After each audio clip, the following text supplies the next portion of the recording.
Headlines screaming like a siren at night. Red and blue shouting, nobody's right. Smoke in the streets, truth under attack. Everybody's loud, nobody's got facts. Feeds keep scrolling, stay tight.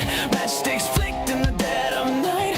They sell fear, cheap package the lies, while the clock keeps ticking, empires on fire. Can't sit quiet while the world's on edge. Lines in the sand, standing on the ledge. No script, no leash, no polish, quiet. Just a voice in the dark and a spark to the wire. This is and I'll bring the fire. Gonna light it higher. No filter, no fear, I say it raw. Strike the match, let it burn through the fog. This is and I'll bring the fire. And I'll bring the fire. Everybody's selling truth like a brand, buying opinions they don't understand. Talking in circles, screaming online. Keyboard courage, borrowed spines. Yeah, power plays dressed up as peace. Same old wolves with different teeth. But silence is loud when the house is burning. And the fuse is short, yeah, it's still learning. I don't dance for the left or the right. I stand in the heat, I stand in the fight. No strings, no chains, no manufactured choir. Just gasoline thoughts and an open lighter. This is and I'll bring the fire. Gonna light it higher. No filter, no fear, I say it raw. Strike the match, let it burn through the fog. This is and I'll bring the fire. And I'll bring the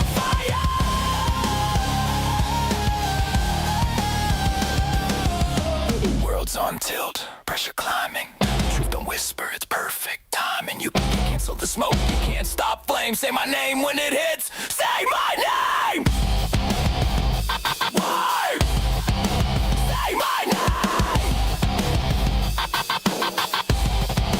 Say my name. Fire don't ask permission. Fire don't need a side. Fire just shows up honest and exposes the lie. This is and I'll bring the fire.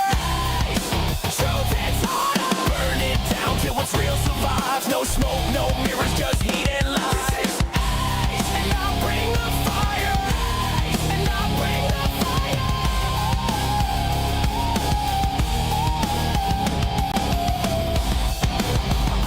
American fire. Strike it. Let it speak.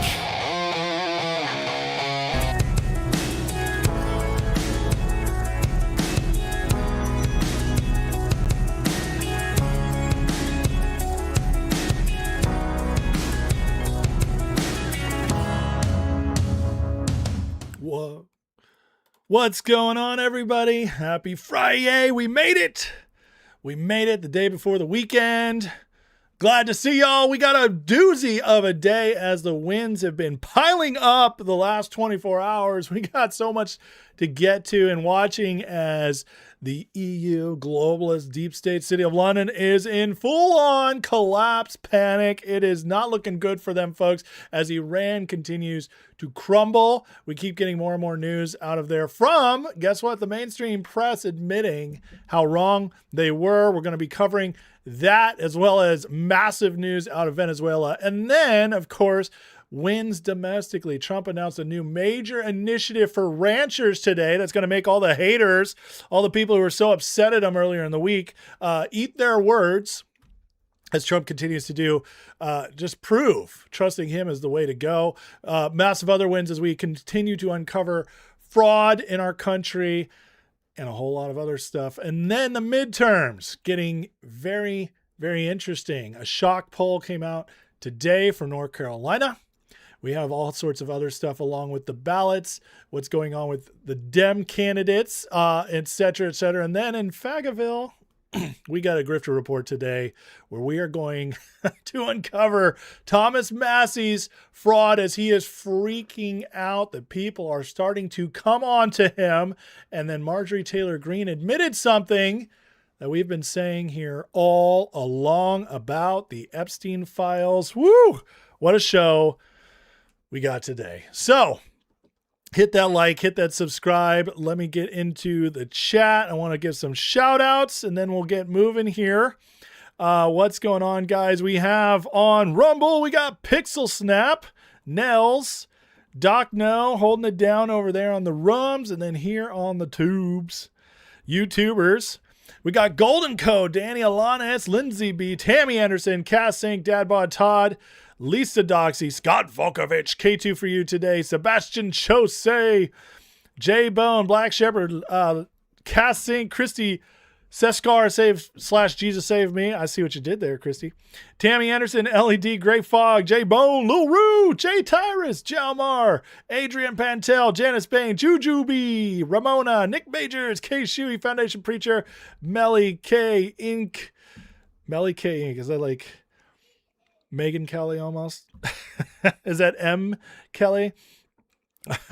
Just teasing you. Molly Cruel, Gen X Maga, Shogun, Samurai Shogun's here. Rafi, Alice Fordham, Cooley Scorner, D Palm, and many more, guys. Appreciate you. Thanks for watching. Hit that like, hit that subscribe. Have a lot to get into today, and unfortunately, first I gotta do something on my phone real quick. Sorry, guys. Don't take it personal. Anyways, you guys ready to get into it? Let me check in the chat here. You guys know the rules. Best community on YouTube. That's not being hyperbolic. We keep it clean in here by cleaning up the trolls, the bots. We don't let anybody be getting around with those messing around. We got the Moody Canadian, Moody Waters. She's ready to cut you up. We got Samurai Shogun who'll knock your online head off if you're being a jerk, and many, many more watching carefully. And so we can have real conversations here. So be sure to tag me so I can see whatever you're addressing at me. Questions, comments, disagreements. It's all welcome as long as you are respectful. I will do my best to answer them. So please tag those so I can see them. Otherwise, you can support the show, as always, with Super Chats or by joining the membership. Get access to members-only content and the Discord chat going 24/7. That is in the description for a free month. Lavitra sent a marshmallow. Well, thanks, friend. Johnny Hinojosa with a $2 super chat says The Art of War by Donald J. Trump and Marcus Rubius. I love it. Good stuff. Sebastian Chose says, Ace, tried to get my brothers to watch your show, but they black-pilled. Let's go, everyone. Oh, man, I understand. The black pill runs deep in many. It's very sad. But we will break it over time because the better the news comes out, the more we win, the more the more they can't, the more they'll have nothing to stand on. Let me put it that way. Let's see. I typed some real quick. Sorry, guys.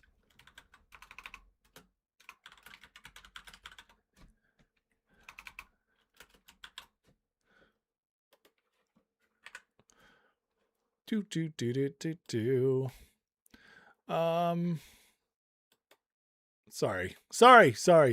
I know this is great television. Fixing something real quick. All right, my bad. Back to the chat. Let's see here. K2 for you says, it's crazy. See the live stream on my laptop, but can't find it on my TV. What's the world coming to? You know, they might not like it. They might not like today's show because guess what?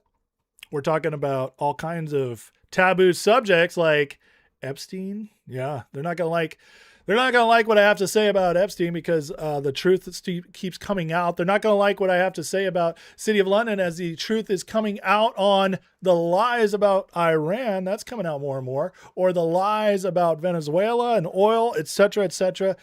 Folks, the mainstream media is now being forced to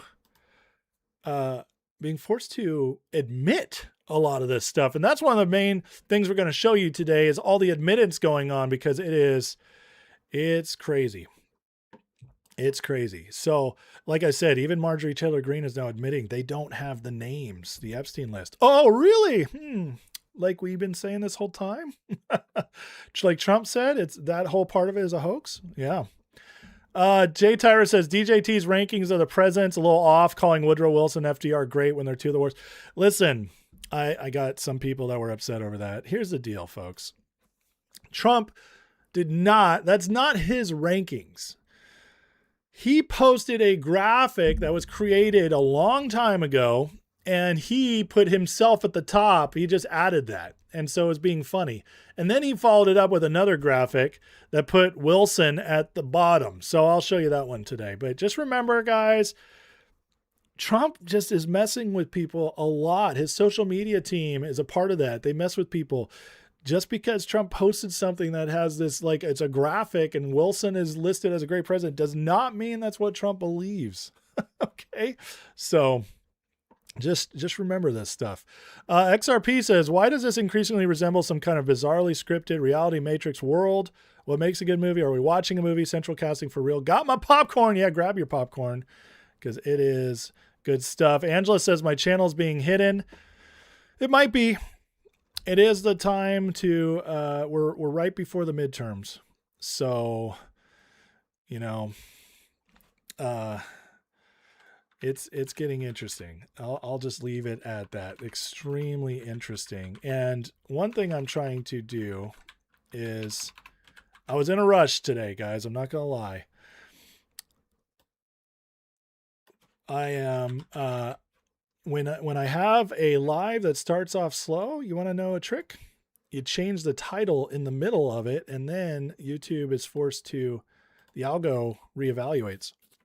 That's what I just did. So we'll see what that does, if that pushes it out to people. Doc Noah, the $2 super chat says, always take Trump seriously, not literally. Yeah, also always trust him. So Jay says, I can only imagine Glenn Beck losing a nut over Woodrow Wilson. Listen, Woodrow Wilson was one of the first presidents who really ushered in the deep state into our country. He was the first one who really allowed a lot of the takeover. It was on his watch we got the income tax.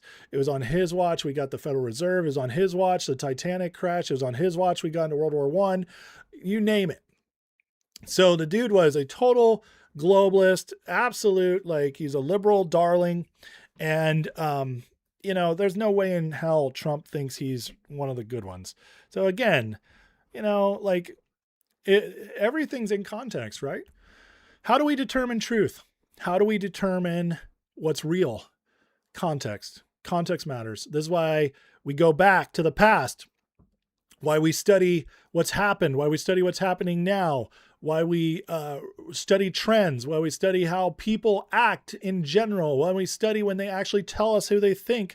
That is how you know, like, how to sift through things. You need context. I teach people this on the Bible all the time. I mean, people take the Bible out of context all the time. It's context matters. Mark R says oil flows through the Strait of Hormuz have recovered to around 2/3 of pre-war levels, limiting Iran's war on impact on global crude prices. Absolutely. Yeah, we'll cover that as well. Also, we had a big paper admit that the Strait of Hormuz was a psyop. So we'll cover that in a minute. Chip Roy is a rhino. Yeah, he abandoned Trump after January 6th, and then he tried to come back in. Chip Roy says Dems win the House and Gaines seats the Senate. Chip Roy's a moron.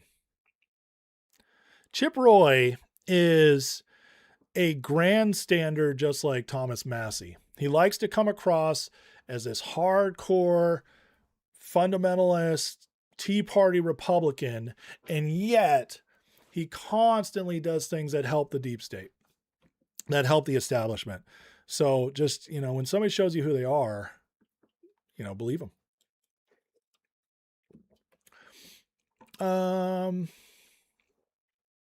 K2 for you says, finally came up on the laptop after live stream started. YouTube's messing with the algos.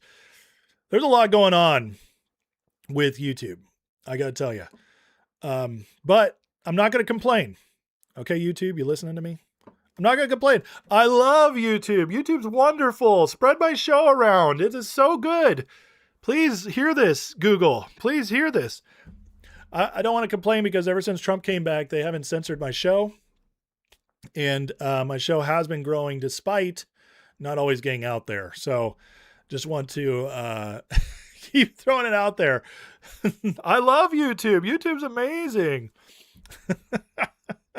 Rumble, whereas I've never had any issues with Rumble on my speech, Rumble's algo sucks and it will not spread me at all. I love Rumble. I love Rumble. It won't matter. Rumble doesn't promote new shows at all. But Chucky says I should put the articles I referenced in the description. I want to help my viewers battle the BS out there. Well, Chucky, I'm not disagreeing with you, but you got to understand something. In every single show, I show anywhere from 30 to 50 posts, articles, etc. And the time it would take me to put that in the description every day is not worth the benefit, because there might be 2 people, 3 people, 10 people who use that, whereas they also could just watch my show and go build out their X algo like I have, follow where I'm following, and then they could go right to it easy. But for me, the work would not be worth it. 80-20 rule, folks. 20% of what you do provides 80% of, the benefit. And then you got to figure out the last 20%. Okay. Hit the like, subscribe. Going to get started here in just a second. I did see fingers going nuts today, which is interesting. Starchild says Chip and Massey are backing DeSantis running against Trump. They went out on a campaign with DeSantis. They all said Trump didn't do enough on the board. It's ridiculous. It's absolutely ridiculous. So dumb. But you know what Chip Roy is? He's exactly what Norman was in South Carolina, which is why Chip Roy endorsed him. He's a grandstanding conservative. He does vote the right way most of the time.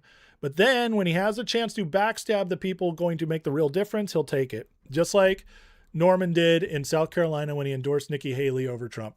That's the kind of stuff. So, all right.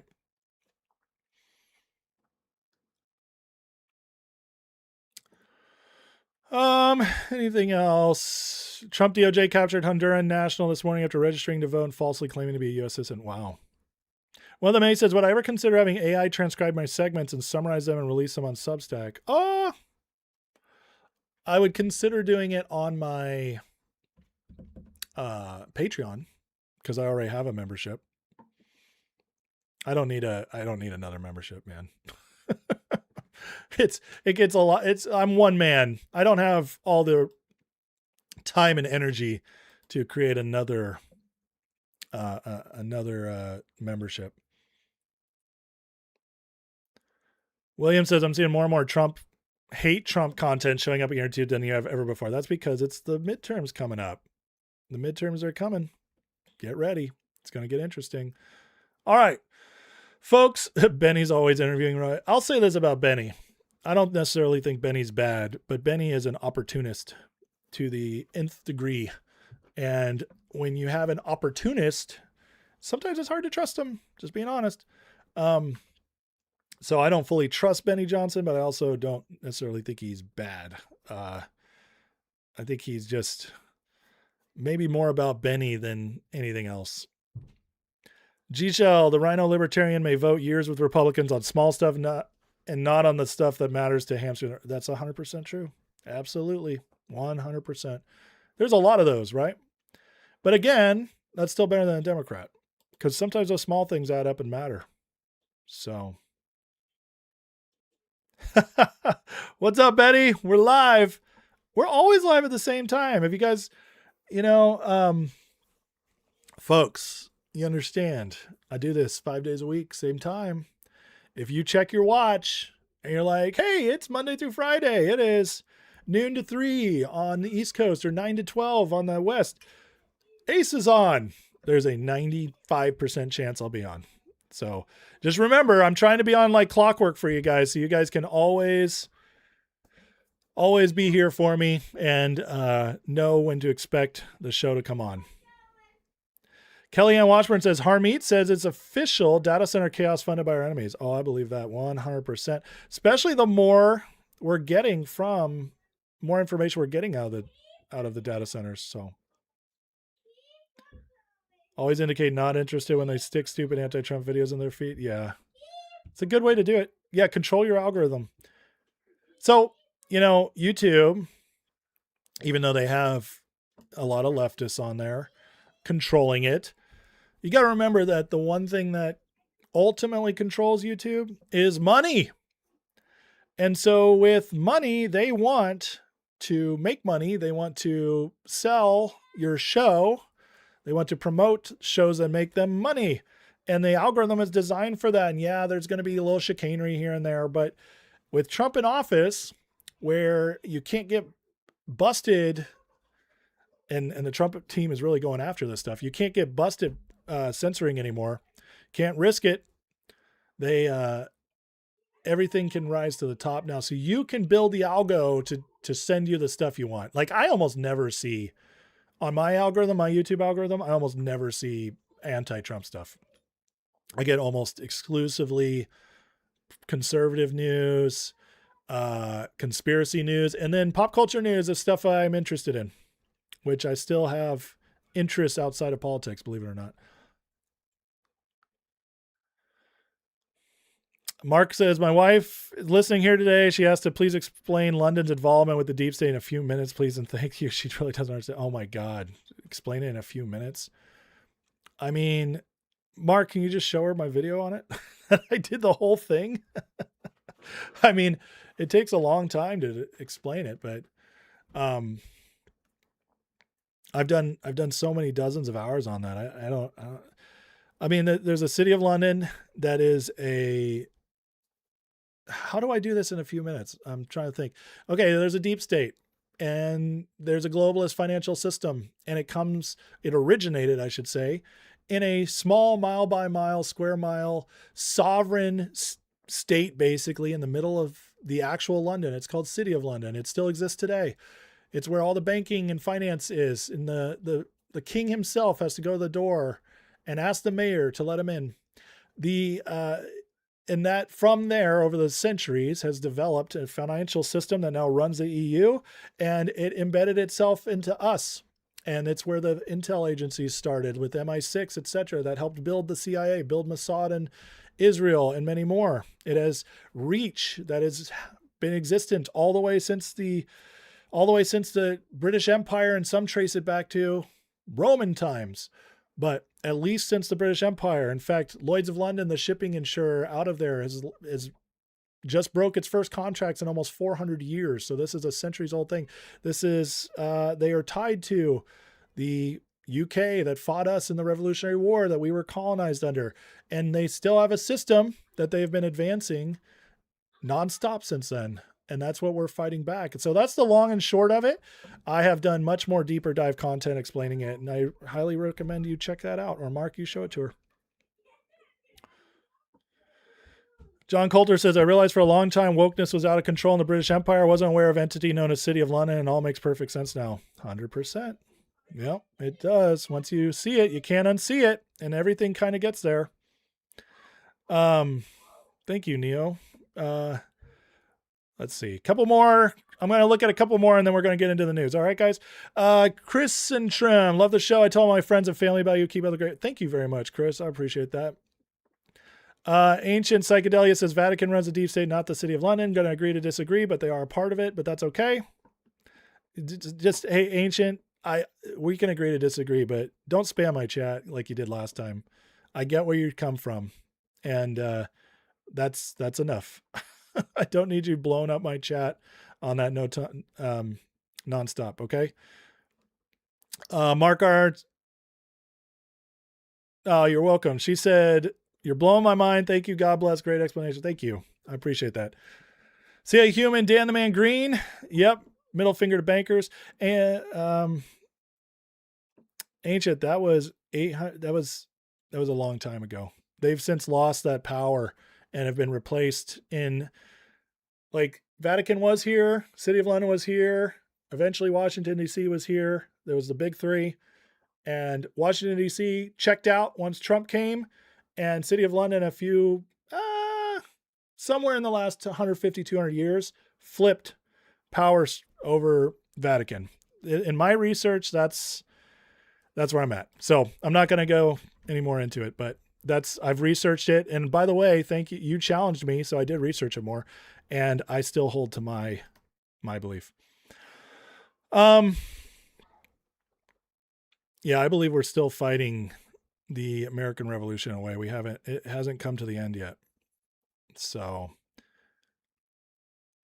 Snow Baby, I don't have an episode number for it, but you can go to my channel and just search City of London American Fire and you'll see it come up. Or actually even better, type in history of City of London American Fire and it should bring up the video I did on it, explaining the deep dive on it. Okay.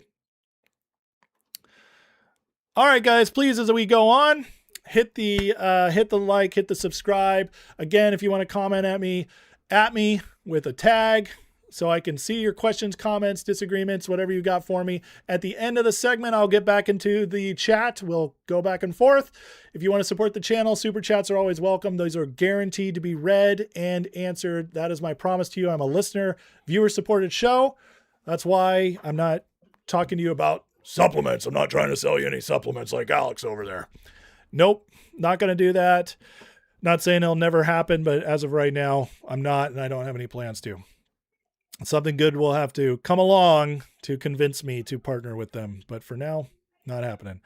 All right, let's get into it, shall we? So, folks, thanks, Ancient. I appreciate it. I'm not saying you BS. I just want, people I don't know personally or have history with, gotta make sure they're not trolls. Excuse me. I should have muted myself before I did that nasty cough. Hold on.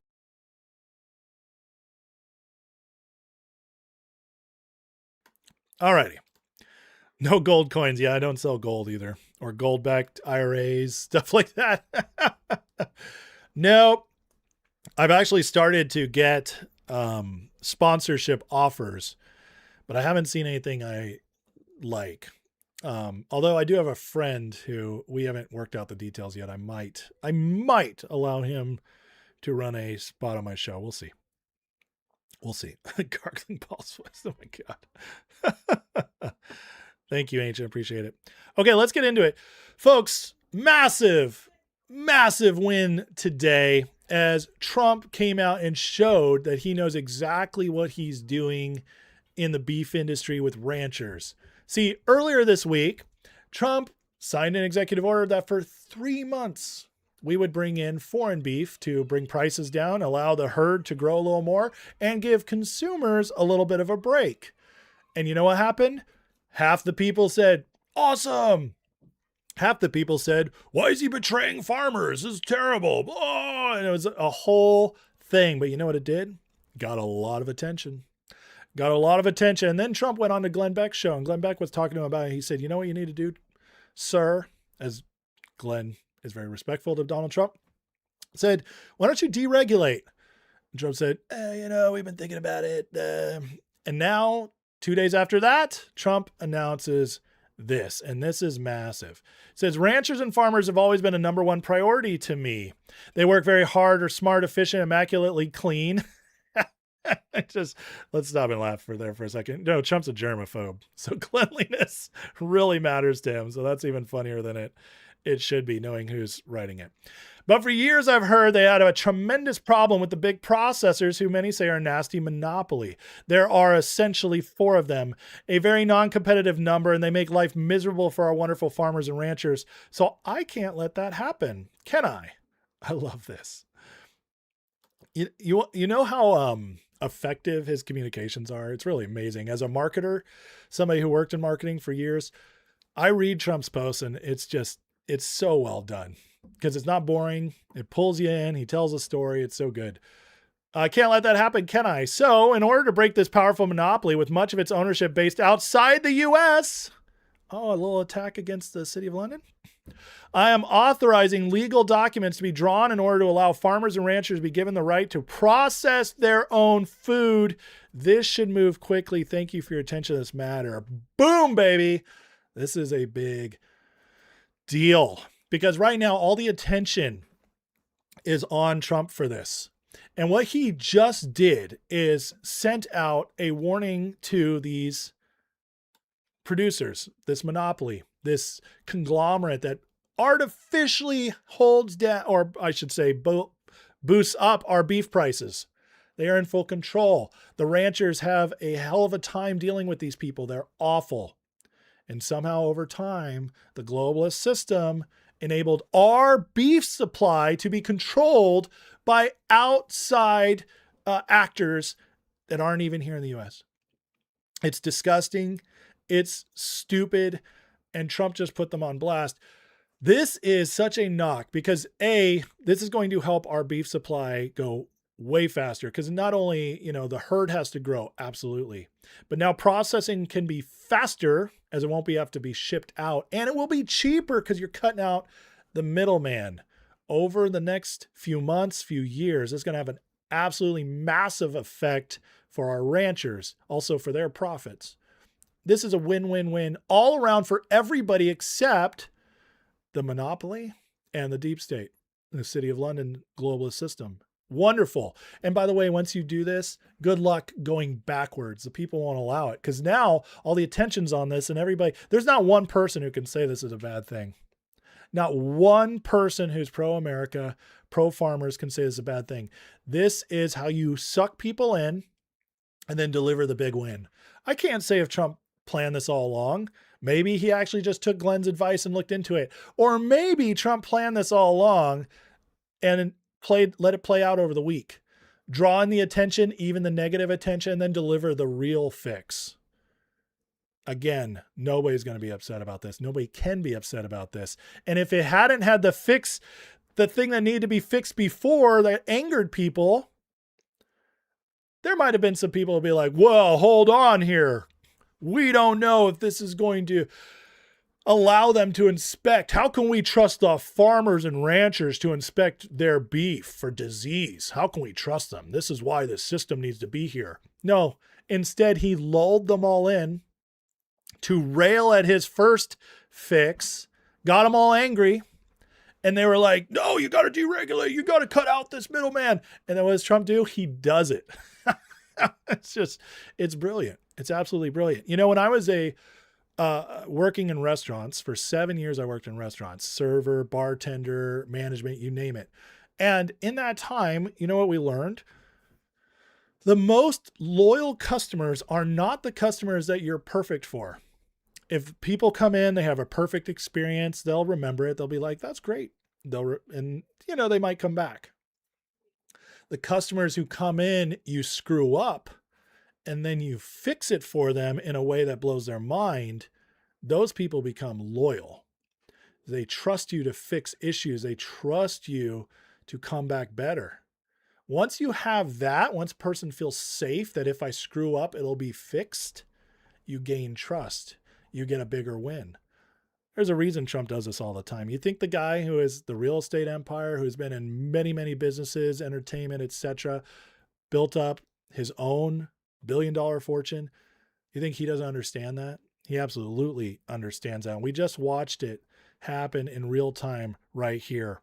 Now, Brooke Rollins, our Secretary of Ag, came out immediately. We're on it, Mr. President. Our great American ranchers produce the highest quality, most incredible beef in the world, and it's a matter of national security. We can feed and fuel ourselves. 100% it is. Big announcement starting Monday. They were ready for this. They already got it all ready to go. Starting Monday, waiving red tape in processing, expanding ranchers' ability to sell across state lines. Oh, that's a big one. Remember when they all freaked out about pharmaceuticals being across state lines, insurance companies across state lines, how mad they got?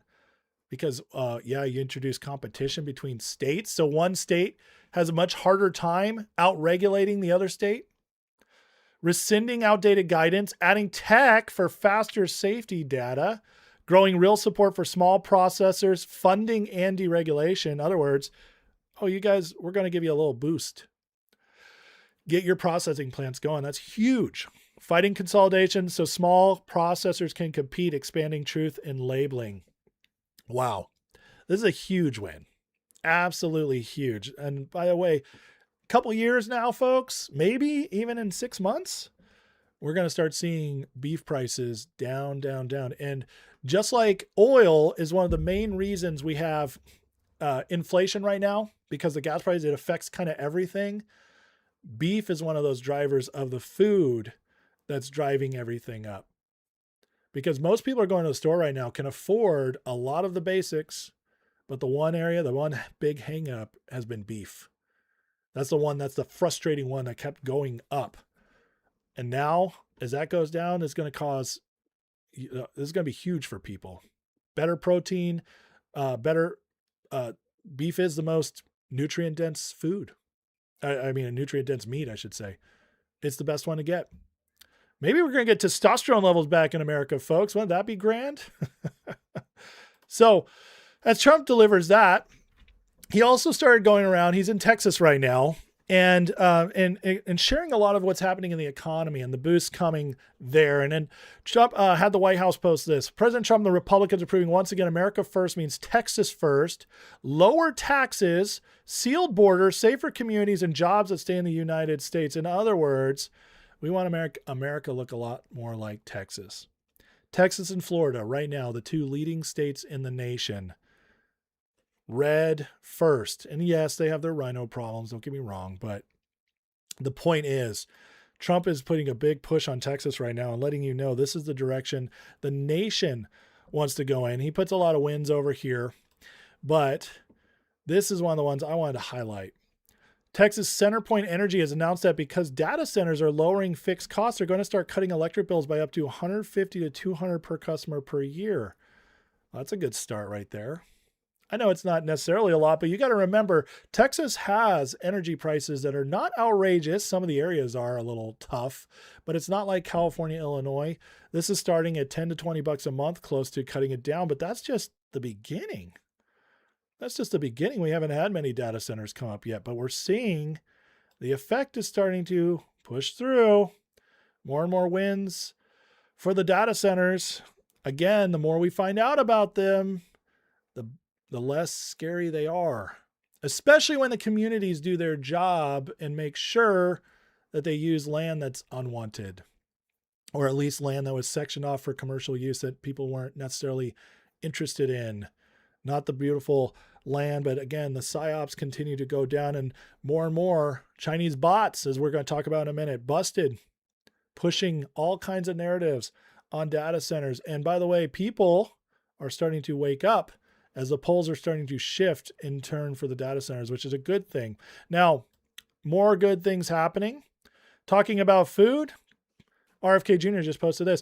Soda sales are now down 12% nationwide. Isn't that amazing?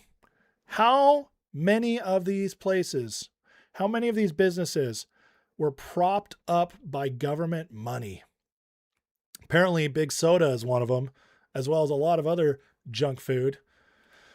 Pushing the weakness on the people, making them sick, making them fat, and promoting it on top of that, like you're racist if you're against this stuff. What do they call it when it's like you think it's unhealthy to be extremely overweight?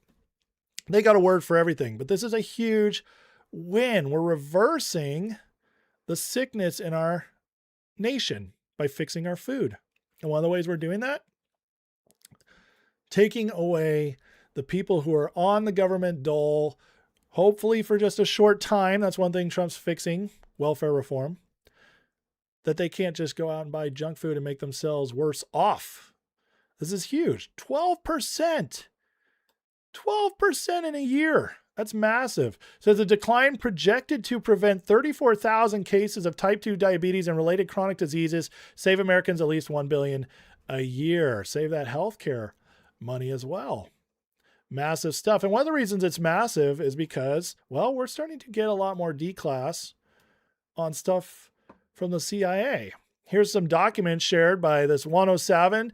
Declassified CIA MK Ultra document openly discusses drugging entire populations, substances placed in food, water, Coca-Cola, alcohol, cigarettes, even vaccinations to slowly induce anxiety, tension, depression over time. This is real government paperwork. And you see right here,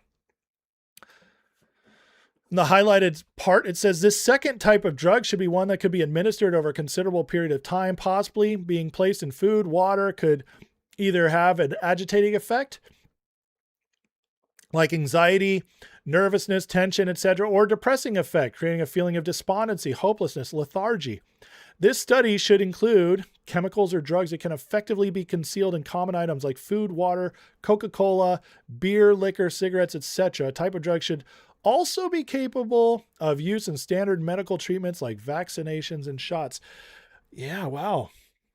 They've been poisoning us for a very long time. When did this really start? Well, I don't know the exact date of these documents, but we know that Dr. Fauci came in the 1980s, appointed by Reagan, unfortunately, came in the 1980s. And what did he do? Well, first of all, he allowed big pharma to get more powerful. He was the one who pushed for vaccine makers to not be held liable for their effects, getting it to the point where we were all vaccinated more and more and more as we got older. And then he also is the one who spearheaded the sale of our food companies to big tobacco companies. You see, at the time, people were waking up to the detriments of smoking cigarettes all the time. And as those health effects were coming into play, people stopped smoking as much. So what did big tobacco do? They bought up a bunch of food companies and made them addictive. Do you not think that in that coordination with the government, maybe some of this was put out there? I don't know. But I can sure say that since the 1980s, actually since 1978, but really accelerating since the early 80s, heart disease, way up, obesity, way up, anxiety, way up, depression, way up, SSRI use, highest in the world, cancer rates, way up. Everything in our environment, they've been creating a toxic environment for us. And if you're nonstop eating food that's processed, if you're not getting whole foods, if you're not filtering your water, this is hurting us deeply over time. They've put it in all kinds of stuff over and over again as a social experiment. And why? Because you get a sick nation, a weak nation, you get an easily controllable nation. And that, folks, is all part of the game.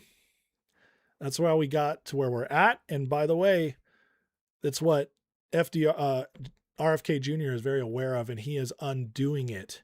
This is another reason why this is big, because it's not only soda sales dropping, it's processed food sales dropping.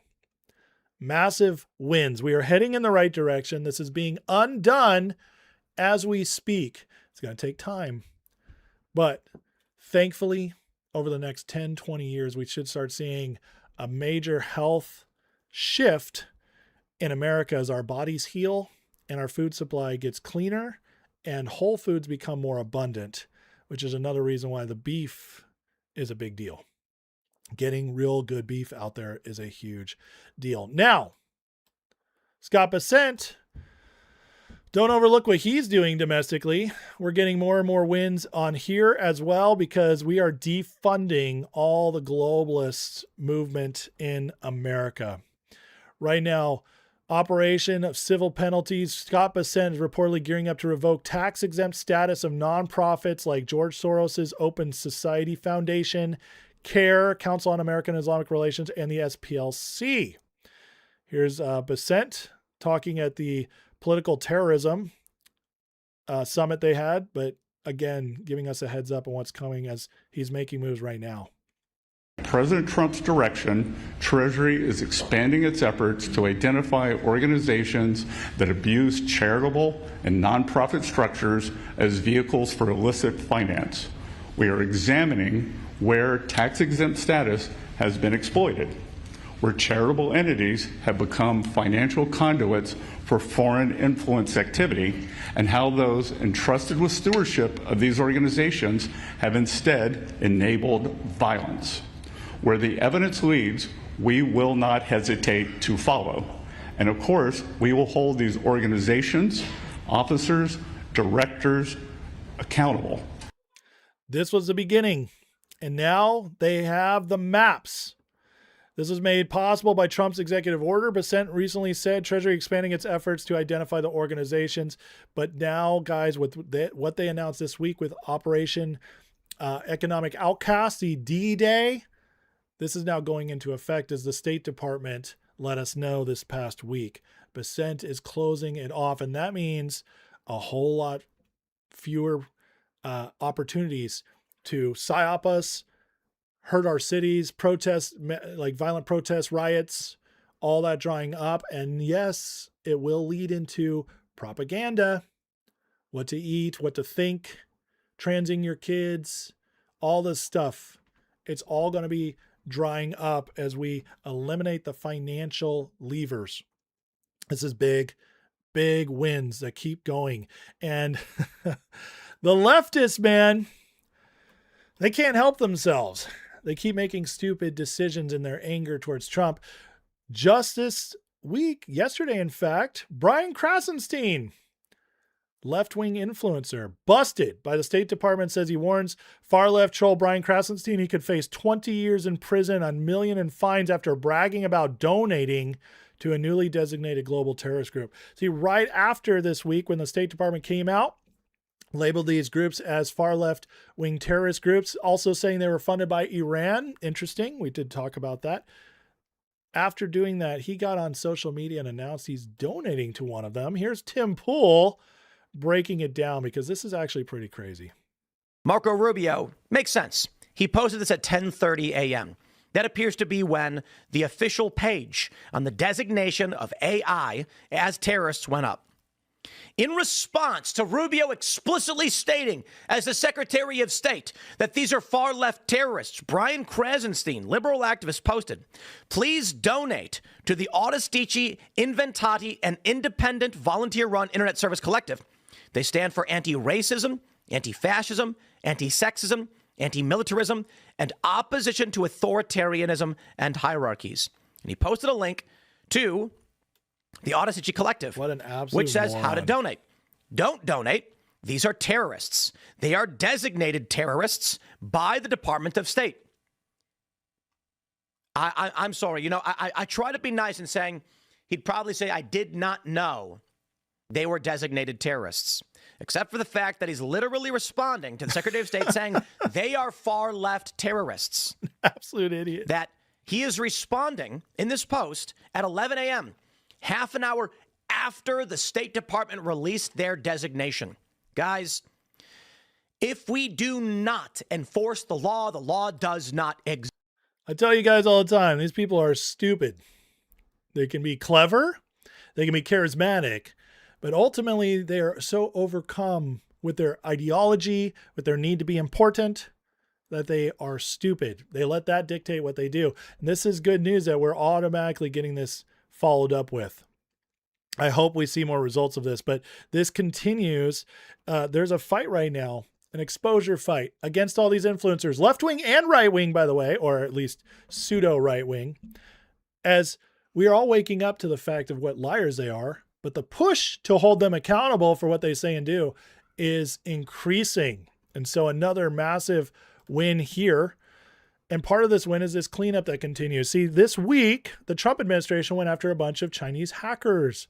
Not only did they bust those hackers, and they released about this drying up the funds to left-wing terror groups, noting that a lot of them are funded by money funneled through Iran, going after the economic D-Day by Bessent. And now we get X working to do its work on this as well. X reveals it uncovered a Chinese bot farm of roughly 200,000 accounts, including hundreds used to influence U.S. debate over AI data centers and energy policy. Boom! There it is, folks. How much of what you've heard about data centers was coming from the bot farm? What is China most afraid of? Us continuing to advance past them, accelerating past them, outgrowing them, beating them economically. That is their greatest fear, because China does want to be number one. Again, can we work with China as sovereign nations? come to agreements on some things. You stay over there, we'll stay over here. Absolutely. And I believe that's what Trump is trying to do. However, it doesn't mean they're not still messing with us. It doesn't mean that there's still not factions of China that are doing dastardly deeds. Well, here we go. Trump called out China a month ago, saying that they were the ones pushing this misinformation about data centers, this psyop about data centers. And now we have more proof of it from X as they cut off these troll farms and bot farms. And by the way, this is good for bot cleanup in general. Bots are a massive part of X. They're a massive part of YouTube. They're all over the internet. In fact, some believe that we're at near 50% of internet activity is bots, maybe even more. That's terrible. It doesn't, and that's why we ban here, because I want real people in my chat, on my channel, because we're clearing them out, and hopefully X continues to clean this up, and then we'll actually know what's real. See, if I post something right now on X, I get a lot of people with interesting comments. Some agree with me, some disagree with me, but then I get the stuff that's just crazy nonsense. You dumb mother effer, you Jew lover, oh, okay, you bought by BB, just the dumbest stuff. And you got to know that 99% of that stuff is bots trying to foment disagreement and fighting between us, because the truth is most Americans are common sense people who we can have real conversations, even if we disagree. But this constant spewing, fighting, a lot of it is bot traffic and a lot of it's lies. Another big win coming up, speaking of bots and data centers and tech. Well, now look at this. The Flock push to end their surveillance, their ability to overreach is happening, just as I said it would. See, awareness brings justice. Awareness brings change way more often than not. And right now, in Texas towns just ended a contract with a Flock surveillance camera company. See, this is why local government matters. Fight in your community, make the differences that are needed, get involved as much as you can, and you can make a difference. This is starting to happen. We had Ron DeSantis come out yesterday, say we need to investigate Flock cameras. We had Josh Hawley saying the same thing in Congress, writing an official letter. And now we have towns in America starting to just cut their contracts. This is great. Great news. And it's why politics are local and so important. Now, for those who are like, nothing's happening, no justice. Well, it sure seems to me like some things are at least ramping up a little bit, as it's announced police have raided the home of Ilhan Omar's son, getting guns and ammunition. Now that's funny. Why go after her son who has guns and ammunition? I thought Ilhan Omar is one of the squad. They hate guns and ammunition, or do they? Another one of those great lies we're all led to believe. Her son's getting busted. Trump's announced that there are investigations into her. I think things are going to get worse and worse for Ilhan Omar, and she's just one of the more obvious ones. It can only spread from there. So things are happening, folks. We're getting cleanup. Here's another example. Biden honored Iraqi official lands on U.S. terror watch list as Trump State Department revokes visa. Biden honored Iraqi official. Man, these people were evil. Honoring these people in front of us while they're terrorists. You think they didn't know it? They had the tools at their disposal. No, it's part of the cleanup. And there's a lot to clean up. And so when you were thinking, man, why didn't this happen a year ago? Well, what had to happen in order for this to happen? Everything at a time. And so we're going to keep celebrating every little win, but this is another win. And it tells you the Trump administration is looking into the enemy, whether it's City of London, foreigners, or people here at home who are our enemies. The Trump administration continues to show us they are cleaning up. And I really believe by the end of his term, we'll have progressed very far. But if you guys think he could do everything in 4 years, I'm sorry. We got to stay involved. We got to get Vance or Rubio in as next president and make sure they continue this. And then maybe in 10 years, we'll have 90%, 95%, 99% of what we started on this mission when we first voted Trump in 2016. Now, with all these wins, Trump reminds us that one of the reasons it looks so good is because of the competition. And this is the kind of stuff I just love hearing from him. And one of the reasons I truly love this president. It feels like a more important term, meaning this particular term. And I think I'm helped by the fact that the people that preceded me, the group, because it wasn't only Biden. Biden, wasn't the sharpest tack. But he had a lot of sharp tacks there, but there were radical left lunatics that weaponized government. And I think when people see, when you follow somebody that's, when you follow Babe Ruth, or you follow somebody, Michael Jordan, you follow it's maybe harder. But I wasn't following the Babe.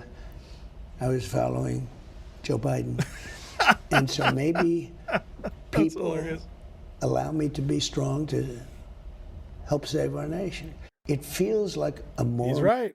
Allow him to be strong to help save our nation. That's where we're at, folks. It's happening. Wins after wins after wins. Going back, one of the biggest ones we've seen in regards to our food and our domestic supplies here in a while. The wins are going to keep coming. They're going to keep coming in the right timing. This is massive, less than 70 days before the midterms. Folks, the winning will continue as long as the people don't get weak and turn on the president, but I don't think that's going to happen. And I'm sure as hell going to fight to make sure it doesn't. We need this. We want this. And it's only going to get better from here. Hit that like and subscribe, folks. Thank you for watching. I got a lot more coming up. A lot more. But before I do, I want to get in the chat and catch up with you guys. I did see a lot of stuff coming in. Listen, if you don't mind, guys, I really do appreciate the likes. Almost 1,500 watching right now. So if you don't mind, take 1 second, watch on your phone, your TV, whatever it is, hit a like. Really help support the channel. Now, let me catch up with you guys before moving on. Next, we're going to talk about what's going on in Iran, the media admitting more crazy stuff about what was going on in the war, where we're at now, and also how the Europeans, the globalists are really struggling and starting to make it more obvious. But first, Janet's with a $10 super chat says, if not for Glenn Beck, this likely wouldn't have happened. Now she's on it. Brooks under the control of Wiles are incompetent. I think it's Wiles in the pocket of Big Ag and Big Pharma. Maybe. I disagree with you that wouldn't have happened without Glenn Beck. I just do. But I can see the case. And so I'm not going to argue with you. But thank you, Janet, for supporting the channel. Dr. Doom Guy with a $20 super chat. Thank you, Doom. He doesn't have anything to say. He's man a few words, but I do appreciate it. Thank you very much. Okay. Did anybody tag me with anything? Oh, it looks like we had a couple trolls. Love it. That always means we're on the right track here. Trolls are wonderful. Russian propagandists. Now I'm Russian. I was Jewish and now I'm Russian. I guess I'm whatever they want me to be when they don't like what I'm saying. Joshua says, give our farmers back ability to grow their own crops. Please push Trump to do that. Oh, it's going to happen. This is just the beginning. I think it'd be awesome if me and Matt Morse, listen, Matt Morse has no reason to team up with me. He's way bigger than I am. I don't think I'm even on his radar, but if he ever wanted to have me on, I would gladly do it.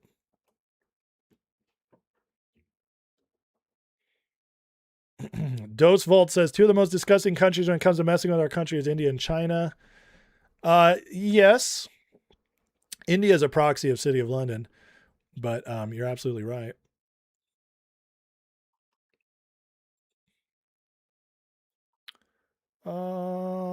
Man, you guys are just kind of in your own world today, and that's awesome. That means I can move on here quick in a second. Are they starting to put mRNA into cattle vaccines? I wouldn't doubt it if they try. I want it. And that's one of those things we got to stay vigilant. I know RFK Jr. is not okay with that. He'll fight it as best he can. But as we found, guys, our government's massive. Okay. The FDA is still got some libtards in there. And there's been a couple times when like RFK's gone on a break, vacation, whatever, and they've passed stuff while he's gone. And then there's a regulatory process to undo those things that he gets a little stuck in. So listen, guys, everything is a fight right now. Just remember that. Just because we took over doesn't mean it's going to be easy.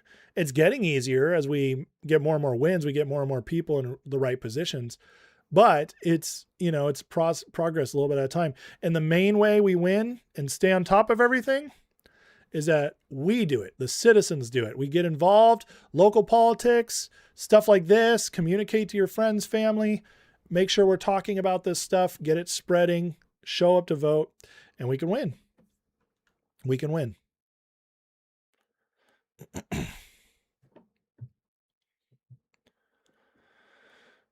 You imagine I'm at Morse's radar? I highly doubt that.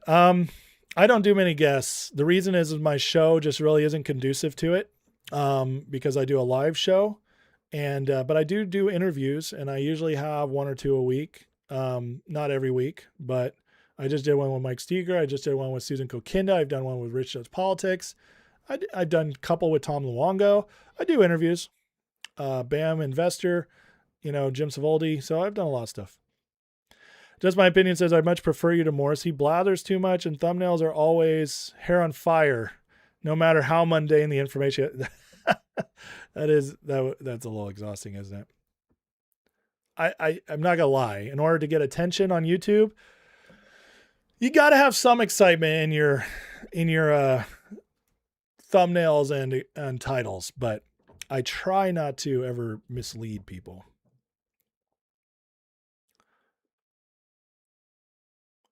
Okay. Anything else? Like I said, if Matt wants to reach out to me, he can. Kate says, used to tune into Betty Johnson when I found you. The switch was a no-brainer. Well, thank you for that, Kate. That really means a lot to me. I greatly appreciate that. Never interfere with an enemy who is in the process of destroying himself. That's Europe right there. Absolutely.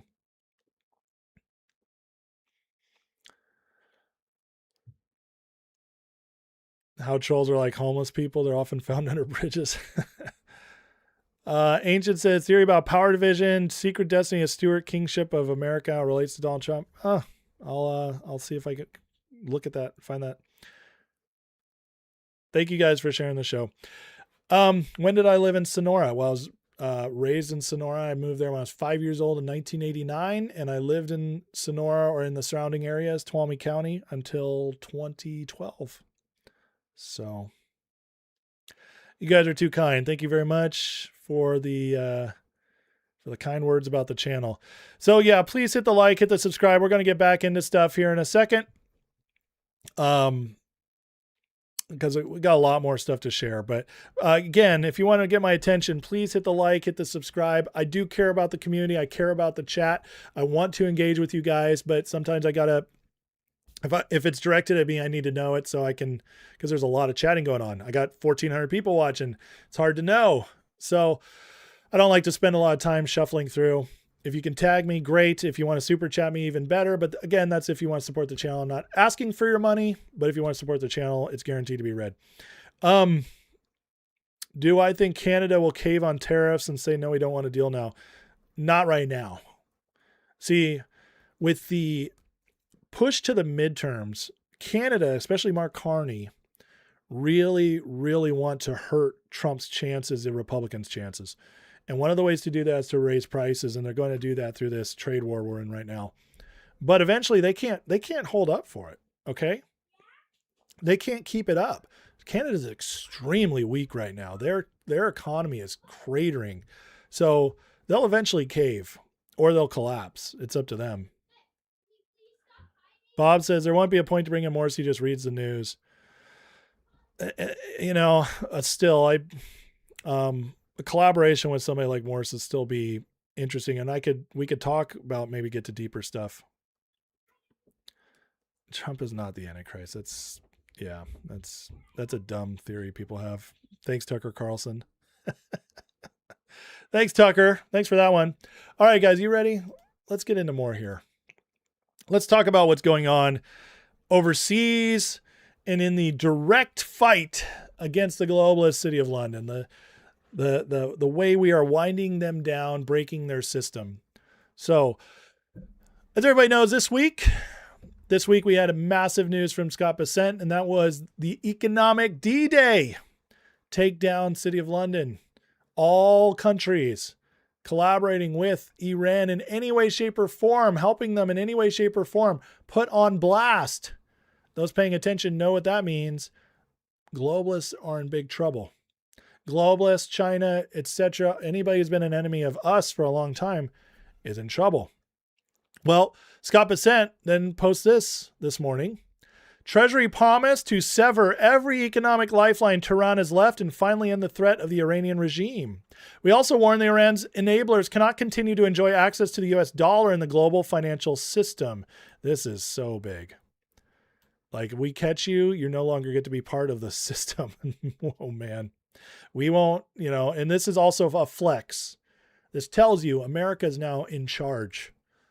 That globalist financial system where they were milking us dry for so long, where they were kind of leading what we did, even though we were still the strongest. That time is over. We are now in charge. We can boot you. Nobody else tells you what to do or tells us what to do.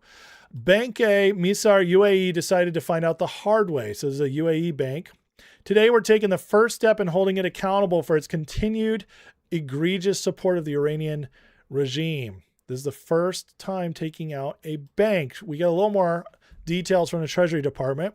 Today, under Operation Economic Outcast, FinCEN News proposed a rule that would revoke Bank Misr's UAE's correspondent banking access to U.S. financial institutions. Additionally, Treasury's Office of Foreign Assets Control sanctioned Bank Melli Dubai manager Risa Mohammed Taidi, along with a Hong Kong-based front company that has helped launder funds for a sanctioned Iranian exchange house. Our operation is severing the remaining financial lifelines. By the way, folks, Dubai, UAE, and Hong Kong all have had deep ties to, you guessed it, City of London, the UK. I don't make this stuff up. I just tell you what's going on. That is not an accident that they are the ones sponsoring and pushing funds to Iran. It's all traceable. We all know what's happening. Those paying attention, those who understand the markets, all get it. This is collapsing their financial system, and that will lead to political changes, the actual wars being won and ended. This is massive. This is massive. And so it's already happening. Now, on the physical side of things, we just keep winning massively. Iran is in a horrible, horrible place. Treasury Bessent, Scott Bessent, I should say, blockade and Operation Economic Outcast will crush the failing Iranian economy. He's going for it.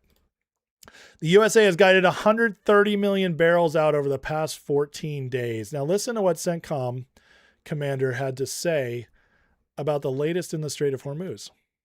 Hi, I'm Admiral Brad Cooper, Commander of U.S. Central Command, here with an operational update on 2 ongoing missions in the Middle East. Many of our 50,000 U.S. troops operating across the region are doing outstanding work executing the naval blockade against Iran while maintaining commercial traffic flow through the Strait of Hormuz. As recently announced, the U.S. military has achieved a major milestone in the Strait of Hormuz. We have successfully cleared sea mines in the Strait's international shipping lanes that were laid months ago by Iran's Islamic Revolutionary Guard Corps. Internationally recognized transit routes in the Strait are free of Iranian sea mines thanks to the incredible work of the U.S. military. Let's take a look at exactly what this means. Here's a nautical chart of the Strait of Hormuz and surrounding seas. It's frequently used by mariners around the world and clearly identifies the internationally recognized traffic separation scheme, which you see labeled on the chart as TSS. A traffic separation scheme is a highway system for ships on the ocean. Here on the chart, a dividing line is shown and placed between lanes with opposing traffic directions to keep ships safely apart in the narrow waterway. These are the long-standing lanes international shipping has historically used to transit the Strait of Hormuz, and over the past few months, our forces meticulously and quietly cleared them of sea mine threats using a combination of Navy divers, Navy SEALs, and U.S. air power from the Army, Navy, Air Force, and Our Marine Corps. military is so awesome. The circumstances were challenging and dangerous to say the least, but we got the job done. Bottom line, today, international shipping lanes are open and momentum is building. Over the past several months, U.S. forces have assisted nearly. Now look at this. So we cleared it of all the mines. We are clearly running through the strait. It's no longer a threat to us. The Iranians have basically nothing. Their mine threat is now gone. But it gets crazier than that. There barely was any mines. U.S. military confirmed what many long suspected. Iran never successfully deployed mines in the strait. In fact, we're so incompetent, the U.S. found fewer than 5 active mines in the entire region. 5 active mines. Folks, this has all been a psyop. Everything they've been telling us about how strong Iran is has been a psyop. Their control of the Strait of Hormuz was a psyop. It's so stupid, and people fell for it, and they ran with it. They needed that propaganda. The super duper secret missiles are coming, folks. They're waiting to unleash them. Just wait until Iran. They got this stuff underground. You can't stop it. They have the most advanced missiles you've ever seen. Now they bought a bunch of Timu missiles, and they went boop, whoop. They needed a little Viagra. They couldn't stay up. Sorry for the kids watching. But they're pathetic, absolutely pathetic, and Trump exposed it all. And in doing so, he exposed China's weapons, what they were sending over. He exposed the weakness of the City of London. He made us the dominant power of energy in the world. These are massive wins that all came out of this over and over again. And we're just realizing more and more, the more it's investigated, how much of it was a lie. In fact, even Bloomberg, left-wing Bloomberg is now forced to admit oil flows through the strait have recovered to around 2/3 of pre-war levels, limiting Iran war's impact on global crude prices. You don't say. What happened to the $150 oil? Alex Jones predicted it to go 130, 150. Oh my God, it was going to blow it up. If you ever go to Iran, you're in big trouble, Donald Trump. We're going to lose 10,000 soldiers. Retardation is what it is. It's all psyop, and Trump just exposed it. He went where they never thought he would, and he blew up all their narratives. And what they don't even tell you here is that while oil flows are going through the up to 2/3 of pre-war levels, a lot of the oil has flowed through other areas now. Pipelines traveling over land. They found new routes to get the oil out. The Strait of Hormuz basically now is not, we have nothing to worry about. There's no leverage against us at all anymore. Iran is thoroughly defeated. They are completely weak. There's nothing to fear from them. And in fact, even Al Jazeera now, Al Jazeera, you think they're on our side? You think they're pro-Trump? Here's a look at their column. 6 months on, Trump's Iran strategy is starting to pay off. Oh, really? 6 months? I thought this was a quagmire that was going to last years. I thought this was a new forever war. Trump's just like Bush, getting us into these forever wars. He lied to us, folks. He lied to us. He said we never do into war. No, he said no more stupid wars, no more forever wars. When we go to war, we're going to win, and we're going to have a reason behind it. Oh, yeah, and we're going to do it with no troops on the ground. Wow. What a massive win. And it keeps getting worse for them, as Mark Caputo from Axios, left-wing Axios, is now reporting the closure of the Hormuz Strait may have largely been an Iranian psyop targeting shipping companies and their insurers. Folks, when even Axios is admitting there was a psyop coming out of Iran, guess what? It means everybody who doubted Trump on this was retarded, because they all fell for nonsense from the Iranian regime. You trusted the mainstream media. You trusted the establishment. You trusted the people who got us into this mess for years and years and years. The fake news. You trusted them. You trusted idiots like Tucker Carlson and Alex Jones, who lied to you, who fed you slop. You fell for it. And now even freaking Mark Caputo is acknowledging it. Brian Sullivan from CNBC reports, over a month ago, ship owners told me many mines were decoys. Some were actually just inflated trash bags made to seem like Hormuz was swimming with mines. Folks, I don't get tired of being right almost all the time. I don't. But again, my secret is not that I'm a genius. My secret is I just know who to trust, and that is Donald J. Trump and his administration. That's the people who are actually paying attention to what's going on and know the right people not to trust. Don't trust the podcasters, the grifters, the real America Firsters. They're all idiots. They're all out for themselves and for our enemies.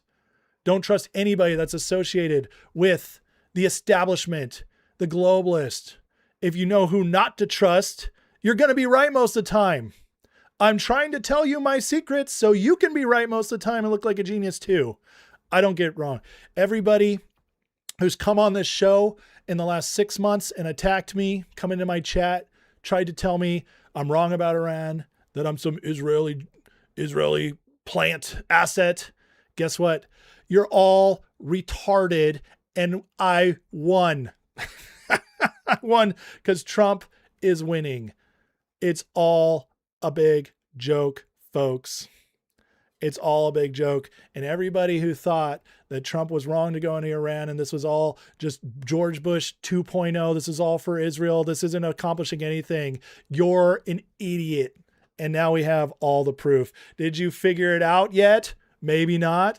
Folks, you were psyoped. It's no longer a tagline from Conspiracy News. It is from the freaking Axios, the left-wing news magazine. Yeah, even the mainstream media is reporting psyops now because it's so obvious. God, I love being right. It's beautiful. Took a little longer than I thought for it to come out this obvious, but we were all proven right. Those of us who trusted Trump, who actually decided to look deeper into what was going on in Iran and not say, oh, just the Middle East, so 2 + 2, Middle East, we bomb, oh, George Bush equals George Bush. Anybody who is that retarded, who has no ability to critical think, has no ability to understand how complex geopolitics is, well, you just found out you're dumb. Iranian psyop. I love it so much. I love it. This just made me so happy when I saw this. I blew my mind. I just absolutely cannot believe Mark Caputo put this out there. But it tells you where we're at. It tells you where we're at. And so we're going to be finding out more and more. What else is a psyop, folks? What else? Data centers? Hey, maybe if Trump's right about this, he's right about everything else too. Maybe, just maybe he's right about data centers. Maybe people sitting in their cubicle at home trying to say that they are smarter than Trump are dumb. Maybe they have no idea what they're talking about. Again, I don't trust a single person who is criticizing this administration in a way that acts like they know more. If Trump does something I don't understand, I ask, why is he doing it? And guess what? 97% of the time, it turns out to be a good thing. It turns out to be right. This is crazy, but again, it's the world we live in. And now even Axios is reporting it. And that, friends, is a tell that they are losing control. You want to know how much they're losing control? Look at this. Oh, what has been one of the big things we've been hearing lately? The strategic reserve is running out. Trump doesn't have a plan. He's just wasting all of our oil. Ah, it's so dumb. Why is he doing this for Israel? Look at this. Trump admin is close to striking massive deal for Venezuelan oil fields that could double our proven petroleum reserves overnight. Like that. Double our proven petroleum reserves overnight. Woo! Is that not a win, folks? We already lead the world in oil production. We lead the world in oil exporting. And now Venezuela is turning out to be such a massive win. It's unbelievable. Are you guys ready to experience decades ahead where we never rely on another country for oil again? Do you understand the prosperity that's going to come from that? Do you understand what the world is going to look like from our perspective as Americans when no other country has leverage over us at all? Because how could they? How can you have leverage over a country that's military is 20 years more advanced than yours and has all the energy? You can't. Those are the two most important things in the world: hard power and energy, and we have it all. Trump is making us the most powerful country in world history, and yes, even more powerful than empires in the past. And the reason why is because those empires, in order to control all these proxy states, were spread thin. We are building the strongest sovereign nation in history. That is what Trump is pulling off here. That is why it's the beginning of the golden age. Because as this progresses, none of us have ever lived in the world we're about to experience. Nobody has. We have no idea what it is to live in a world where we have sovereign power at levels nobody's ever seen. It's amazing what Trump's doing. It's amazing. And the city of London is in big trouble. Oh, by the way, just a reminder to don't trust these a-holes, these jerks on the internet. Robert Barnes on January 4th wrote this: since the oil ain't coming anytime soon and the Chavistas still control Venezuela, what's the goal? How about getting them to pay off $21 billion judgment owed by the government? Guess who owns that? The fund of Paul Singer, Israeli supporting big Trump donor. Oh yeah, it's about Israel. Venezuela's about Israel. We're not getting no oil from them anytime. Retards, all of them. All of them.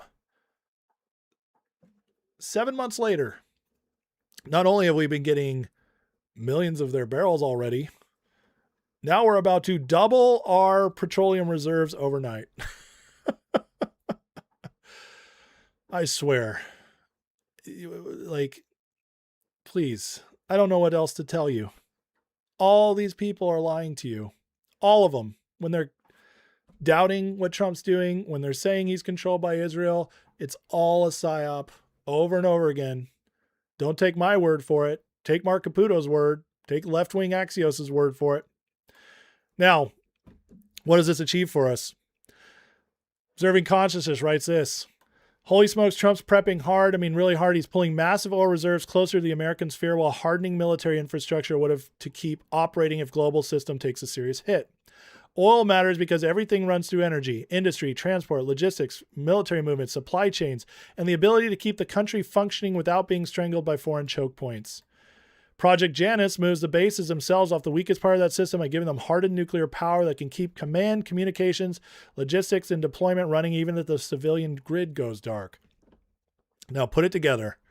Strategic oil depth in the hemisphere, hardened power and military installations, manufacturing moving home, supply chains tightening, critical infrastructure being reinforced.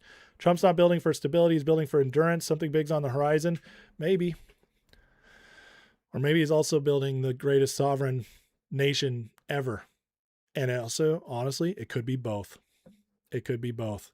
We'll wait and see what they do. We'll wait and see what they do. Now, Trump, when challenged, because he gets challenged a lot on this, that, oh, who are we sanctioning? Why not China? Well, Trump had an answer to that as well.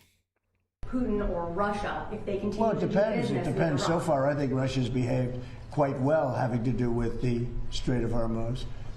And you have to understand, for everything they do, we do also. You know, somebody was saying about China, what about China? We hear they're spying. We spy on them too. That's the way it goes. Why not sanction Chinese banks, though, who are doing business? Well, who said I'm not? You said, why not? I mean, who said I'm not? You don't know if I'm doing it. Well, I don't have to announce everything, do I? Oh, there it is. You don't know what I'm doing. I don't have to announce it all to you, do I? And also then a little friendly towards Russia there, wasn't that interesting? So much is going on behind the scenes, folks. So much is going on behind the scenes. And I'll tell you what, Trump doesn't look worried. I mean, we get stuff like this coming out. U.S. military high energy lasers struck 3 cartel-linked drones near the Mexican border this week.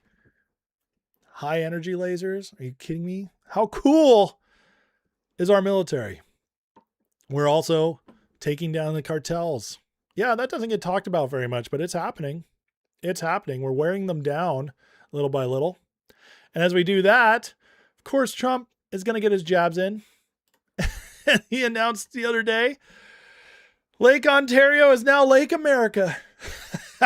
He does this right as the City of London's Mark Carney, their banker, PM of Canada, pushed out against us. Canada exposing themselves for who they really work for, who really controls them. So what does Trump do? He signs over, let's make Lake Ontario Lake America. I love it. This is what I voted for. Because, Trump is doing so much more than just trolling here because he's actually going through with it. He's eliminating even the hint of respect to these people. It drives them crazy. It absolutely drives them nuts. Oh, we named it after your guy's stuff? Nope. We are the boss. This is Signal. It's Signal while also being hilarious and also driving all the right people nuts. It's a win. Win-win. And here's Trump explaining why he did it a little more. As you know, Canada's been ripping us off for a long time on trade, very sadly. Even the military, we defend Canada for nothing. We don't get anything. They don't pay us to defend Canada, but we defend Canada. And they understand that. As an example, we bought icebreakers. They'd like to use them. We have 11 brand new icebreakers coming in. They'd like to use the icebreakers. They don't pay for anything. And they want to be treated like a state, but they're not a state. But they want to be treated like they're a state. And so we just can't do that anymore. We lose, on average, over the last 15 years, $60 billion a year carrying Canada. So we just can't do it anymore. We love the people of Canada. I don't think their representatives do an appropriate job. Maybe they'll change. I really don't know. I mean, it doesn't make much difference. But we can't let... Do you hear what he said right there? Maybe they'll change, but it doesn't make much difference. What a way to say, we don't need you guys. You need us. We don't care. You can play these games. You're only hurting yourself. That is such a slam. The whole Canadian thing has been going on for decades, and it has to come to a stop. So we're going to be doing tariffs on their cars that are coming in at a substantial level, because we want to make the cars here. We don't want if they can make their own cars if they want, and they can continue to make their cars for Canada, but we don't want them to make cars for the United States of America. It's very simple. Likewise, many other products. So the lake change, Lake of America, was something I've been thinking about for a long time, actually. As you know, we took something called the Gulf of Mexico, we changed it, and now it's very routinely the Gulf of America. So if you think about it, we have a Gulf and we have a lake. Now all we need is an ocean. So maybe we'll have to change the name of the Atlantic and or the Pacific. Maybe we'll change them both. Change the name of the Atlantic and or the Pacific. Oh my God. We don't deserve him, folks. We don't deserve him. I love this man. This is the greatest, the most fun. I've been following politics for 25 years. I'm a nutso. Okay. I love this stuff. I've been addicted since I was a teenager. I love this man. This is the most fun I've ever had being an American. The most fun I've ever had. It is truly the best time to be alive. This is just so great. This is our leader, and I would vote for him to be president for life if I could. I don't care. I don't care about the traditions, anything. President for life, the greatest. We don't deserve him. I'm sad even thinking about the fact we only have 2.5 more years left, but he'll still be around. So Trump then posted this. Here's the official designation from the U.S. Geological Survey that the change has now been made. It's now Lake America officially. He went through it. So good. I love this so much. This is so great. And like, to the people who freak out about this stuff, listen, at some point these were named. At some point people didn't maybe like those names. This change does happen, and we're being reminded. Trump is reminding us that change happens in the world. He's breaking your normalcy bias, and I love this. He's doing it by trolling. He's doing this by denigrating the globalists. It's beautiful. And now we can always look back in history, and when we're talking to our kids, grandkids about Lake America, it's always going to be a reminder of who did it, why he did it, when. It's amazing. Now, tell me they're struggling without telling me they're struggling. Brussels, the globalists, run by City of London, their system, announced they are now going after European citizens' savings accounts. Why would they do this?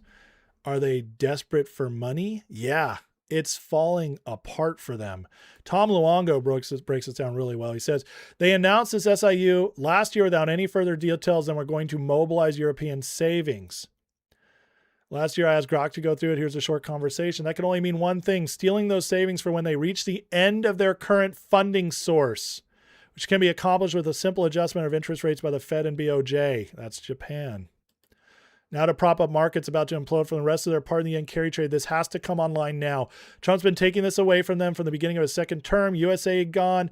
Other NGOs going bankrupt. Bank of Japan squeezing yen carry trades. Trump squeezing them on Iranian and Venezuelan oil after they cut off Russia and thought they could use U.S. to control the ME. Now Canada's about to be taken from them. I am not shocked to hear this from Vander Satan. 3 days after John Ratcliffe told everyone their little false flag to get Russia to widen the Ukraine conflict has been sniffed out and is no longer on the Ganti chart at Evil Core Central. This is the EU's only option to buy more time, putting your savings to work. For von der Satan to rearm using Russia as the eternal boogeyman because the U.S. is no longer footing the bill for NATO, their social welfare system, and their entire anti-human and shitification agenda. The sequence of events this week, more than any other of the past few years, tells me everything that's happened in 26 has been happening at Trump's operational tempo, not Davos's. This is how we're winning.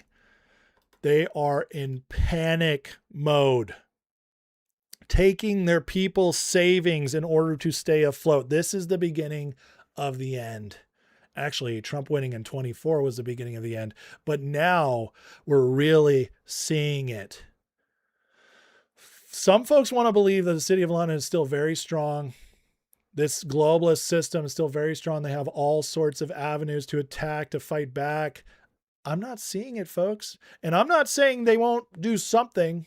I'm not saying they don't have some cards up their sleeve we haven't seen yet, but I am saying that every time I watch this stuff, they are getting weaker and weaker and weaker. And it's to me, it's starting to seem more and more like the whole Iranian has these super duper secret hypersonic missiles they're just waiting to use.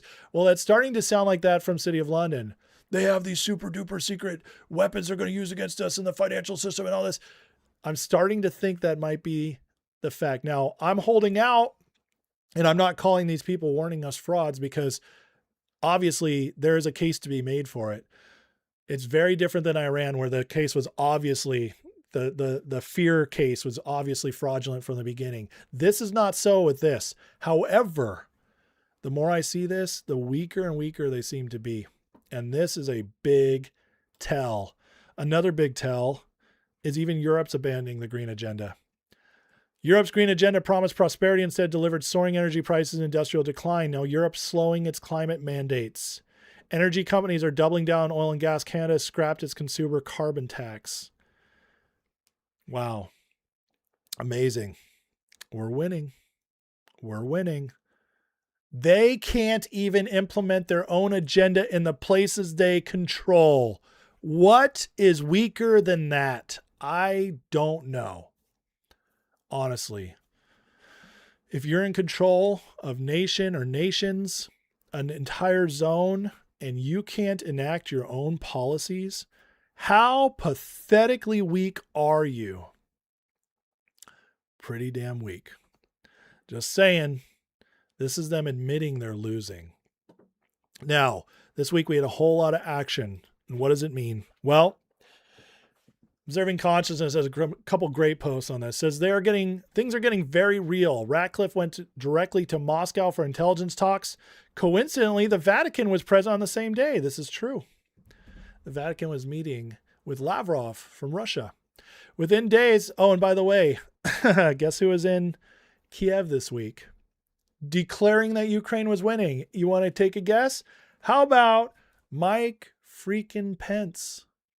Hey, you want to know who's a traitor to the country? Who's a globalist through and through on the Republican side? Mike Pence. Within days, Moscow warns British military assets inside and outside Ukraine could become targets after London transferred long-range Storm Shadow missile technology to Kiev. Sequence is tightening. Washington opens direct channel while Russia draws a hard line around Crown's role, keeping the war alive through weapons targeting intelligence, missile tech, and the offshore financial machinery supporting the proxy battlefield. Ukraine was always the buffer, allowing London to push deeper into Russia without absorbing consequences at home. True. The distance collapsing as Moscow begins treating the infrastructure behind the attacks as part of the attack itself. Is moving beyond Ukraine now. Proxy shields cracking, crowns being pushed towards the edge. That is City of London. And they are being pushed to the edge. But it's not going to be in a hot war. Now, that's what they want. They want World War III because they need it to try and reinvigorate their system. I don't think it's happening. Here's a World War III thought experiment. Let's put our cards on the table. London's pressing for World War III. What they will learn is there are very few countries that align with them. True. We're seeing this all over. Now, let's look through at a Q drop. What are the allies? What if China, Russia, and others are coordinating with POTUS to eliminate the NWO? Yeah, it's true. Believe it or not. And that doesn't mean that China isn't still messing with us for their own efforts, or maybe there's a deep state within China doing that. Who knows? All we know, though, is that Trump is clearly open to working with China. China stepped out of Iran when they had the most interest invested in it. China could have made it a much bigger deal, much bigger problem for us. They didn't. Why? Because China hates Europeans too. Think of the Opium Wars. UK. That was UK pushing all these drugs on their citizens, killing their people. This goes back very far. China, by the way, has a very long memory. If they dislike anybody more than us, it's definitely UK.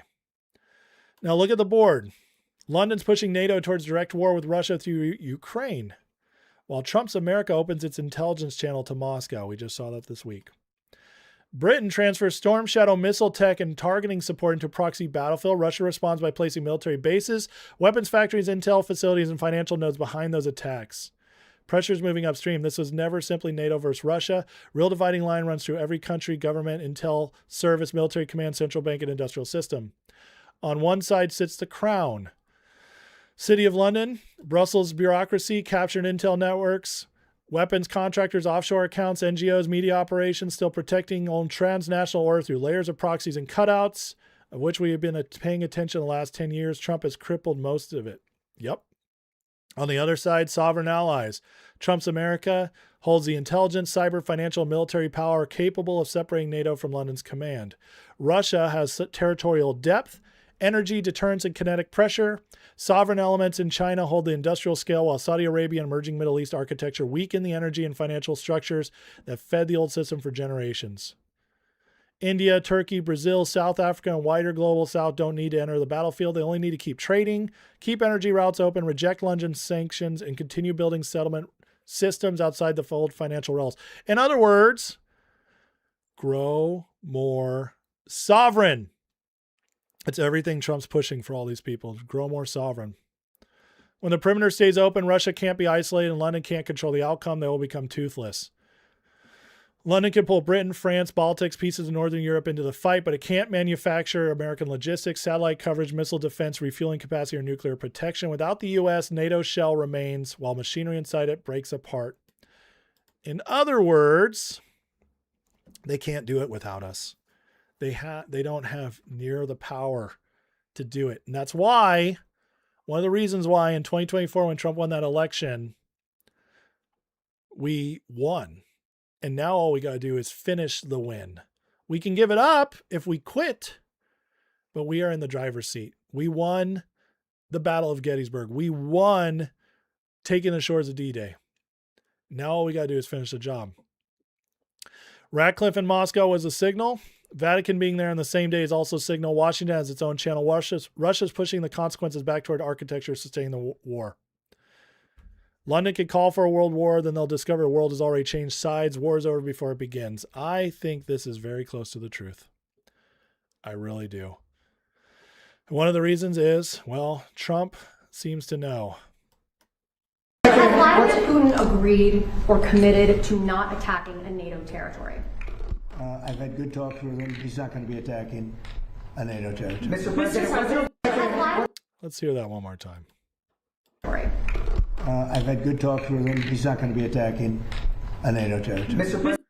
Putin will not be attacking a NATO territory. In other words, they're not going to be able to drag us in. They're not going to be able to drag the fight in. Folks, we are witnessing the winning of World War III. That's what we're witnessing. It's already happening. It's mostly a shadow war. It is being fought on some fronts physically. Iran for a little bit. Russia, Ukraine.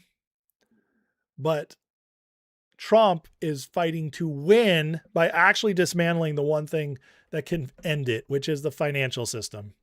He's dismantling them. He's choking them. They are getting weaker and weaker by the day. And by coordinating with Russia, China, and yes, the Middle East, we are, oh, by the way, securing the Western Hemisphere. He's doing that at the same time. By doing all that, he's choking them out. City of London, the proxies, the system, it's getting smaller and smaller. Its tentacles are being cut off. It's being pushed into just the Eurozone. And that Eurozone is getting weaker by the day. Not even able to enforce their own dreams for their land. Not even able to fund themselves without stealing from their people. Folks, that's how you know we're winning. It's all coming together, and it's only a matter of time. And then we're going to head into what Trump posted today. The 5 who built America: Washington, Lincoln, Jefferson, Reagan, and Trump. And the 5 who broke it, the most globalist presidents of all: Buchanan, Wilson, Carter, Obama, and Biden. Trump is signaling to us, folks.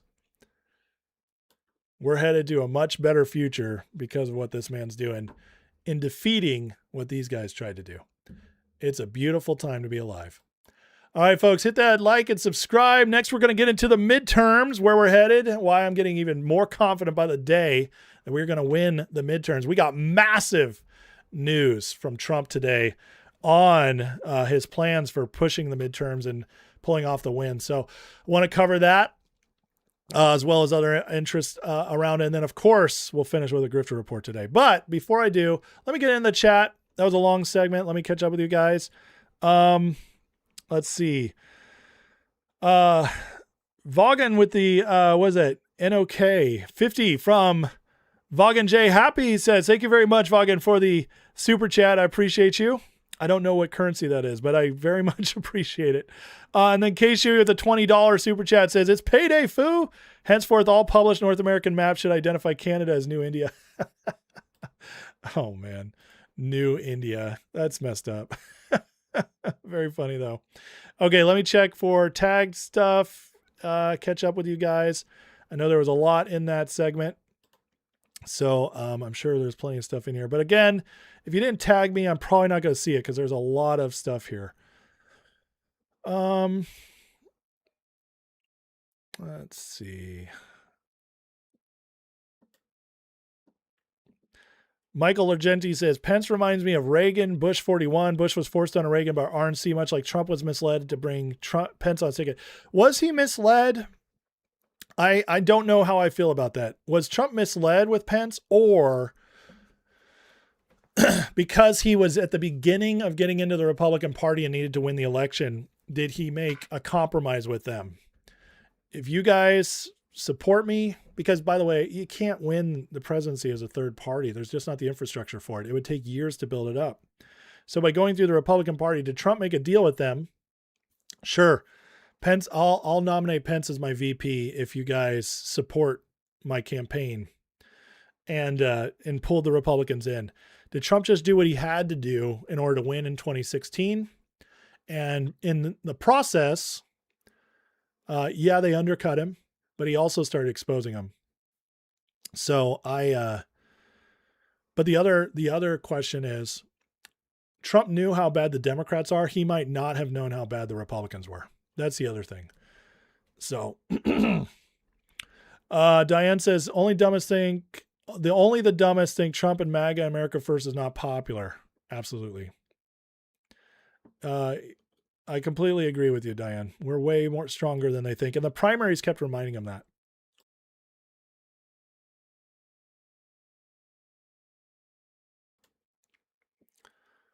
People don't only tag super chats. You can tag me. Type @Ace and it'll come up and you can tag me if you want to write towards me. Two things can be true at once. That's also true. Yeah, that's also true. Excuse me, guys. Sorry. I'm a little bit of gunk going on today. So I appreciate you guys sticking with me as my voice is a little weaker than usual. But I've been doing a lot of talking. I also had an hour and a half with Rich this morning, which that'll be posted, I think, tomorrow. Violence Poetry says he should replace Buchanan with FDR. Maybe, or maybe Trump knows more about FDR than we do. You know, I think there's a case for FDR that you can make the bad case and a good case for FDR. I think FDR most fairly can be a middle president. So I do think ultimately FDR actually did love the country versus these guys. I don't think these guys did.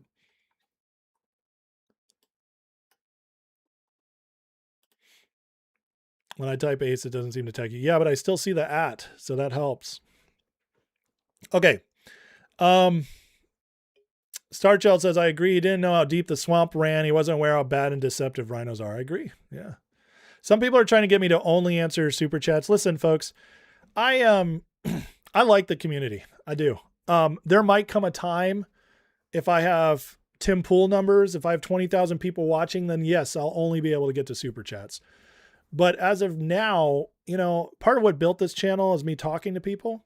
Okay. And I'm not going to stop. Okay. Until I have no other choice. I also like, there's great people in here and they can't afford to super chat me every day. And they have great points. And I want to talk those through. So listen, I'm going to run the channel the way I want to. You don't have to like it. If you hate these segments where I slow down, where I talk to the community, if you hate those, you can always watch the clips later. Now you're going to have to wait a day till they post, but the clips of the segments will come out. But the community matters to me. It does. And having these discussions matters to me. I want my show to be more than just me spouting at you guys. All right. So I do my best to try and interact with the crowd. Sorry. Violence says, side note, I respectfully disagree about China having a deep state. They want globalism, just theirs instead of ours. Maybe. I'll just tell you that I know many people who've been over there who understand their government who disagree with you. And I'm trying to learn from them because I actually used to think things the way you did. But that's okay. We can disagree. Both Bushes should be on it. Yeah, that's true. Thanks, Arizona. I appreciate you. Thanks, Mike. K-Shui, I will. Don't worry. I'm not going to change. I'm not going to be bought off.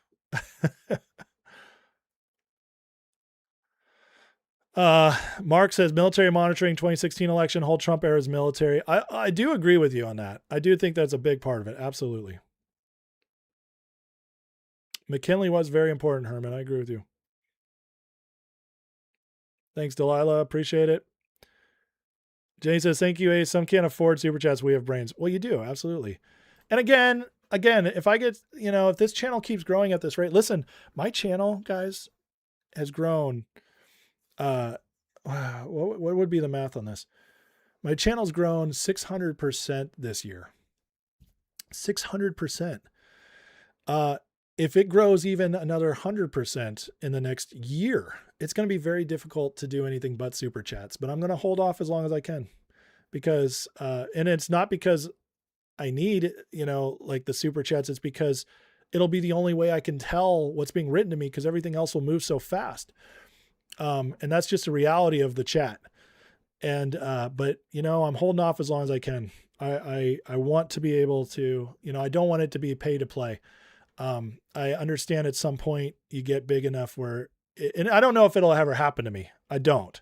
I might just chill at these levels for another 5 years. But I'm just telling you guys, like, as long as I can communicate, I don't want it to just be pay to play. I'll only go that route if I have to.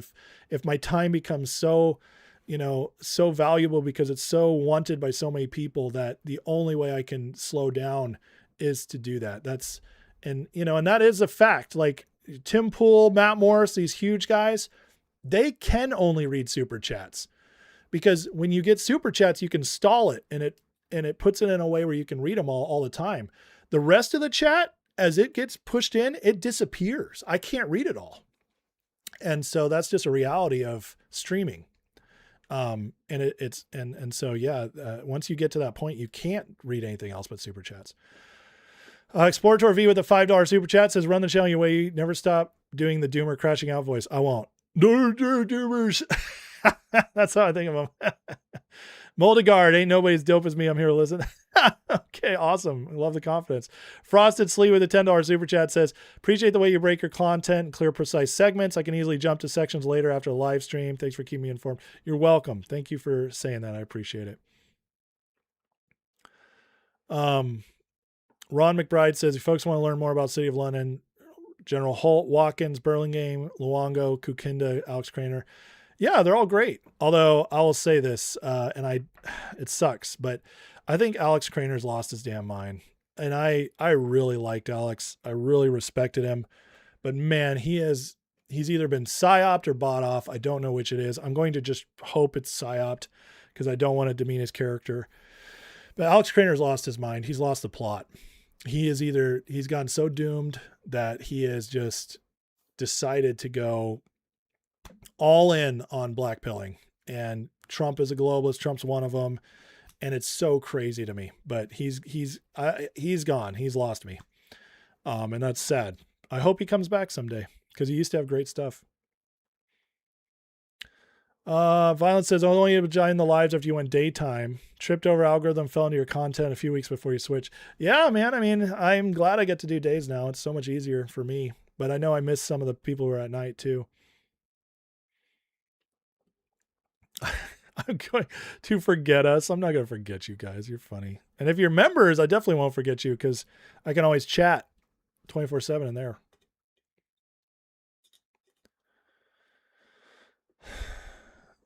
No matter how big super chats get, we'll still say dumbass. What? You could. All right, Josh, you're retarded. Goodbye. I don't need crap like that. You're just a jerk. Claudia says, can't wait until we officially own the West and East Ocean of America.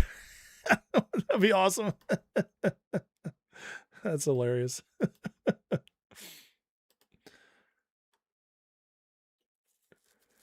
Diane, like the smaller ones don't have sponsors. Entire show over Rich Does Politics, Dangerous Intellectual. Dangerous Intellectual is great. Yeah, and so is Rich, obviously.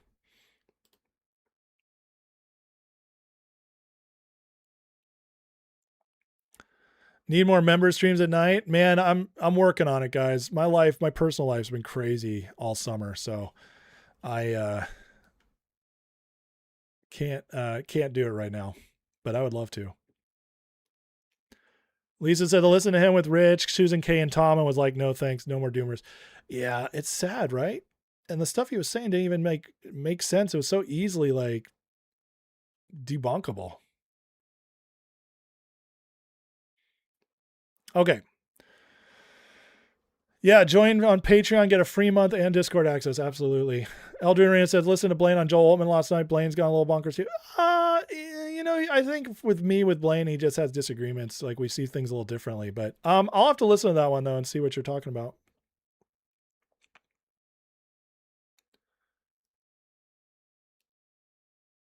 Okay, Ron, you're just a jerk too. I don't know why you're being like that. Okay, so Ron's whole logic is that because Trump posted something after talking to Glenn Beck, it means he automatically had to absolutely have gotten the idea from Glenn. He could never have thought of it ahead of time. That is so dumb. And then to just say that all I do is regurgitate Tom, Susan. I do learn a lot from Tom, Susan Kokinda, Promethean Action. I do. Everybody should be. We should all be learning. But to say I just regurgitate them, you know how retarded that is? I'm doing the news live every day. A lot of times they don't even cover this stuff till later because they all do recorded shows. So how could I be regurgitating their takes on stuff when I'm covering a lot of it before them? That's absolutely retarded. And because you're a retard, you're now banned from the channel. I don't suffer retards. That is so dumb. AJ had his next in command offed. Oh, I remember when that guy died. Yeah. Jim Dunn says, you have a great show. Sorry you have to put up with all these narcissists knocking you down to make themselves feel. You know, it's fine. I like it, actually. It means I'm doing good. And I just like to ban them. I like to address them and ban them. It's beautiful. It's fun. It means I'm doing something right. Manila says, I enjoy watching your channel. You're one of the few loyal to making America great. Amen. I'm never going to stop either. I've been doing this for 10 years. I'm not going to stop doing the show for 3.5. Eldine Marino, there's a theory about Kirk thing being a mic plan with explosive and the plan exploded afterwards and USA was cover. Oh yeah, that's dumb. The microphone thing is retarded. That is so dumb. It doesn't even, there's just there's nothing for that at all to support that. That is just going crazy. The other retarded theory that's now going around, and it's spread by this John Cullen guy, who I think is a total fraud, but he's one of those smart guy frauds. He's got like his things and he just sticks to them all the time. And he's going around telling everybody that like Trump ordered the hit on Charlie Kirk. It's the most retarded thing. It's so easily debunkable. Trump would never do that, especially not an American, especially not an American he loved. It's so stupid. And he's going around spreading it and people are treating him like he's a legitimate person. It's so retarded, but this is the crap we got to deal with because a lot of conspiracy theories are true. A lot of them are.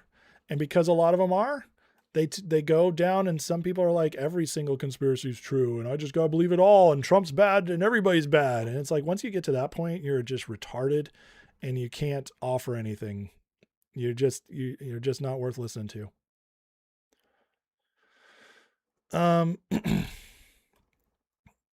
Aces like Trump both have a button. You know, I learned from Trump.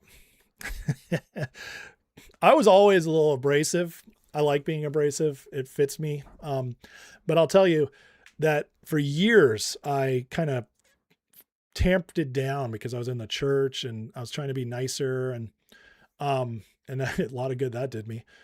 But, I was playing the game. And I'll say that Trump's one of the people who kind of woke me up to like the effectiveness of, it's like, you don't have to be nice to actually be successful. That and my own work on myself and growing in my masculinity, growing as a man. And so now I just know how to be myself. And guess what? The people who know me, that are closest to me, they know I'm one of the most loyal people you'll ever meet. Once I'm in with somebody, I'm in with them. I will fight for them to the death. I'm always going to treat people fairly the way I want to be treated. And I'll tell you what, if I was being a troll on somebody's channel and they banned me, I would be like, cool, I get it. If I was saying dumb stuff, I didn't know what I was talking about, I'd want somebody to call me a retard. You know, one of the greatest leaders in my life was my basketball coach, my first basketball coach. And that dude would not put up with crap. And you know what? In 3 years, he took me, this fledgling kid who just liked the game, into being only the second freshman in my high school's history to make varsity. That's how I grew, because he didn't take crap. And it's those people make you grow the most. Yeah, they might offend you. They might hurt your feelings. They might rub you the wrong way, but they make you grow.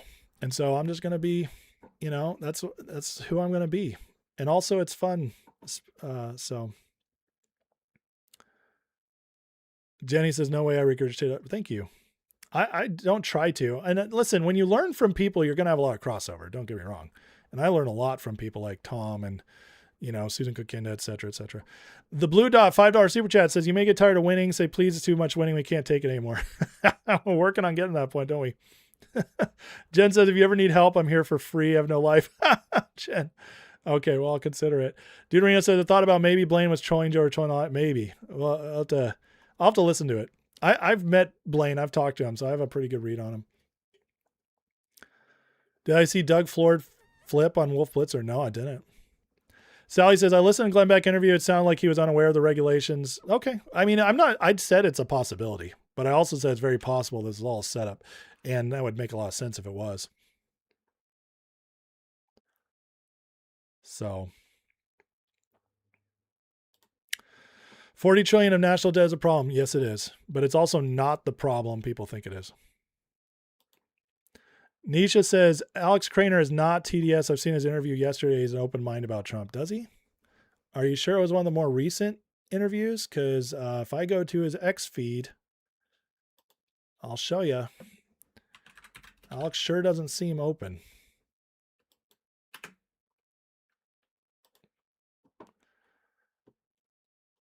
He says, fine, this is actually sensible. That's the first nice thing he said in a while. But like this, I have an idea. Why not open Epstein files completely? He's calling out Trump on Epstein. This is the dumb stuff like the Thomas Massey crap. MAGA administration. He says he shares this Alex Jones post. America needs to wake up and prioritize Israel coming from Kash Patel. I mean, it's over and over again. Calling out Russia as the only well, it says European power. I guess that one's fine. Epstein. He does say all roads lead to London.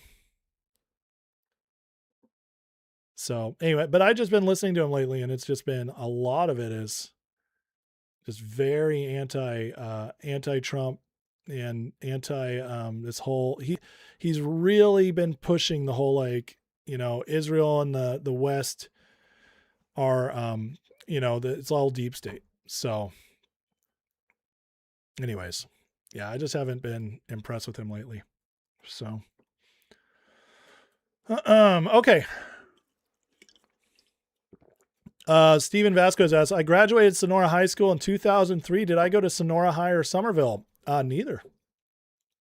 I went to Mother Lode Christian School and I graduated 2001. Thank you. Remember who, where. All right. We got to keep moving, guys. We got a lot to get to. All right. 2 more segments coming up. So we're going to talk about the midterms next. Okay. So midterms, guys, are trending into a beautiful direction, a MAGA direction. And one of the main reasons is Trump has been pushing hard for election security in every single possible way. Election security, one of the big ways, excuse me.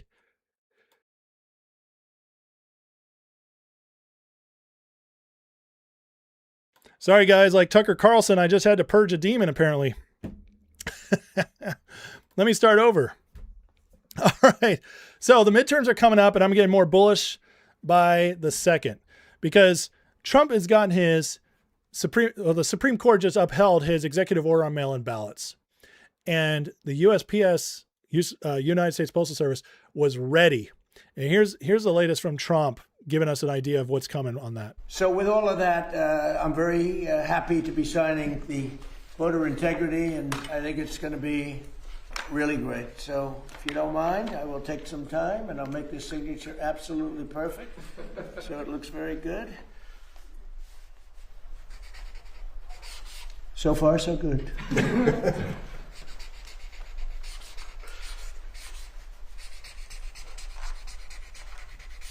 Okay, so that's a big deal.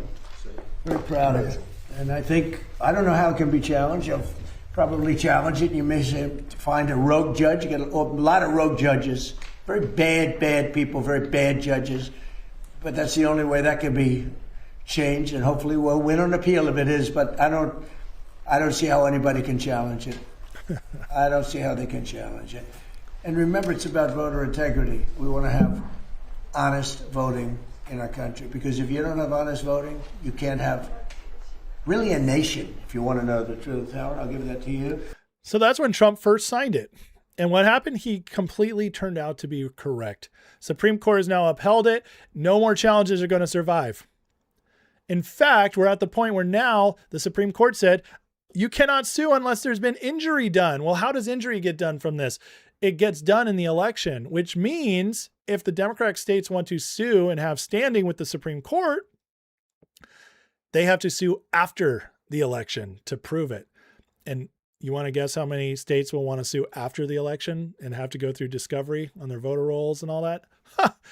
How about a big fat zero? Trump has set them up perfectly, and he knew it from the beginning. Now that this is fully in place, it is a massive win moving forward. And as of yesterday, the Postal Service says the new mail-in voting restrictions are fully in effect. Seth Keshel writes, watch for the blue states to seethe, sue, and self-immolate because they will have a harder time cheating in decisive races. Absolutely. Absolutely. This is a major, major win. And we know it's a win because all the other side was freaking out. And especially because the longer this goes on, the candidates are being shown to be just complete crazy people. I mean, here's Gavin Newsom the other day, looking like he's got some cocaine tics going on. And this will give us double the size of folks and capacity. So the new ship coming in. And so Cal Poly, Cal Poly, what makes Cal Poly unique, it's work by doing. So the merger of the academy with Cal Poly was long overdue. And I'm so pleased to see it happen. It happened within almost a year, less than a year and a half, which is about as fast as it gets in academia, particularly, but in government as well. So anyway, it's a point of pride. And these guys make over $150,000 a year. This is one of their main guys, folks. This is one of their main guys for the future. And this guy looks like he's crashing out. He really does. I mean, those tics are bad.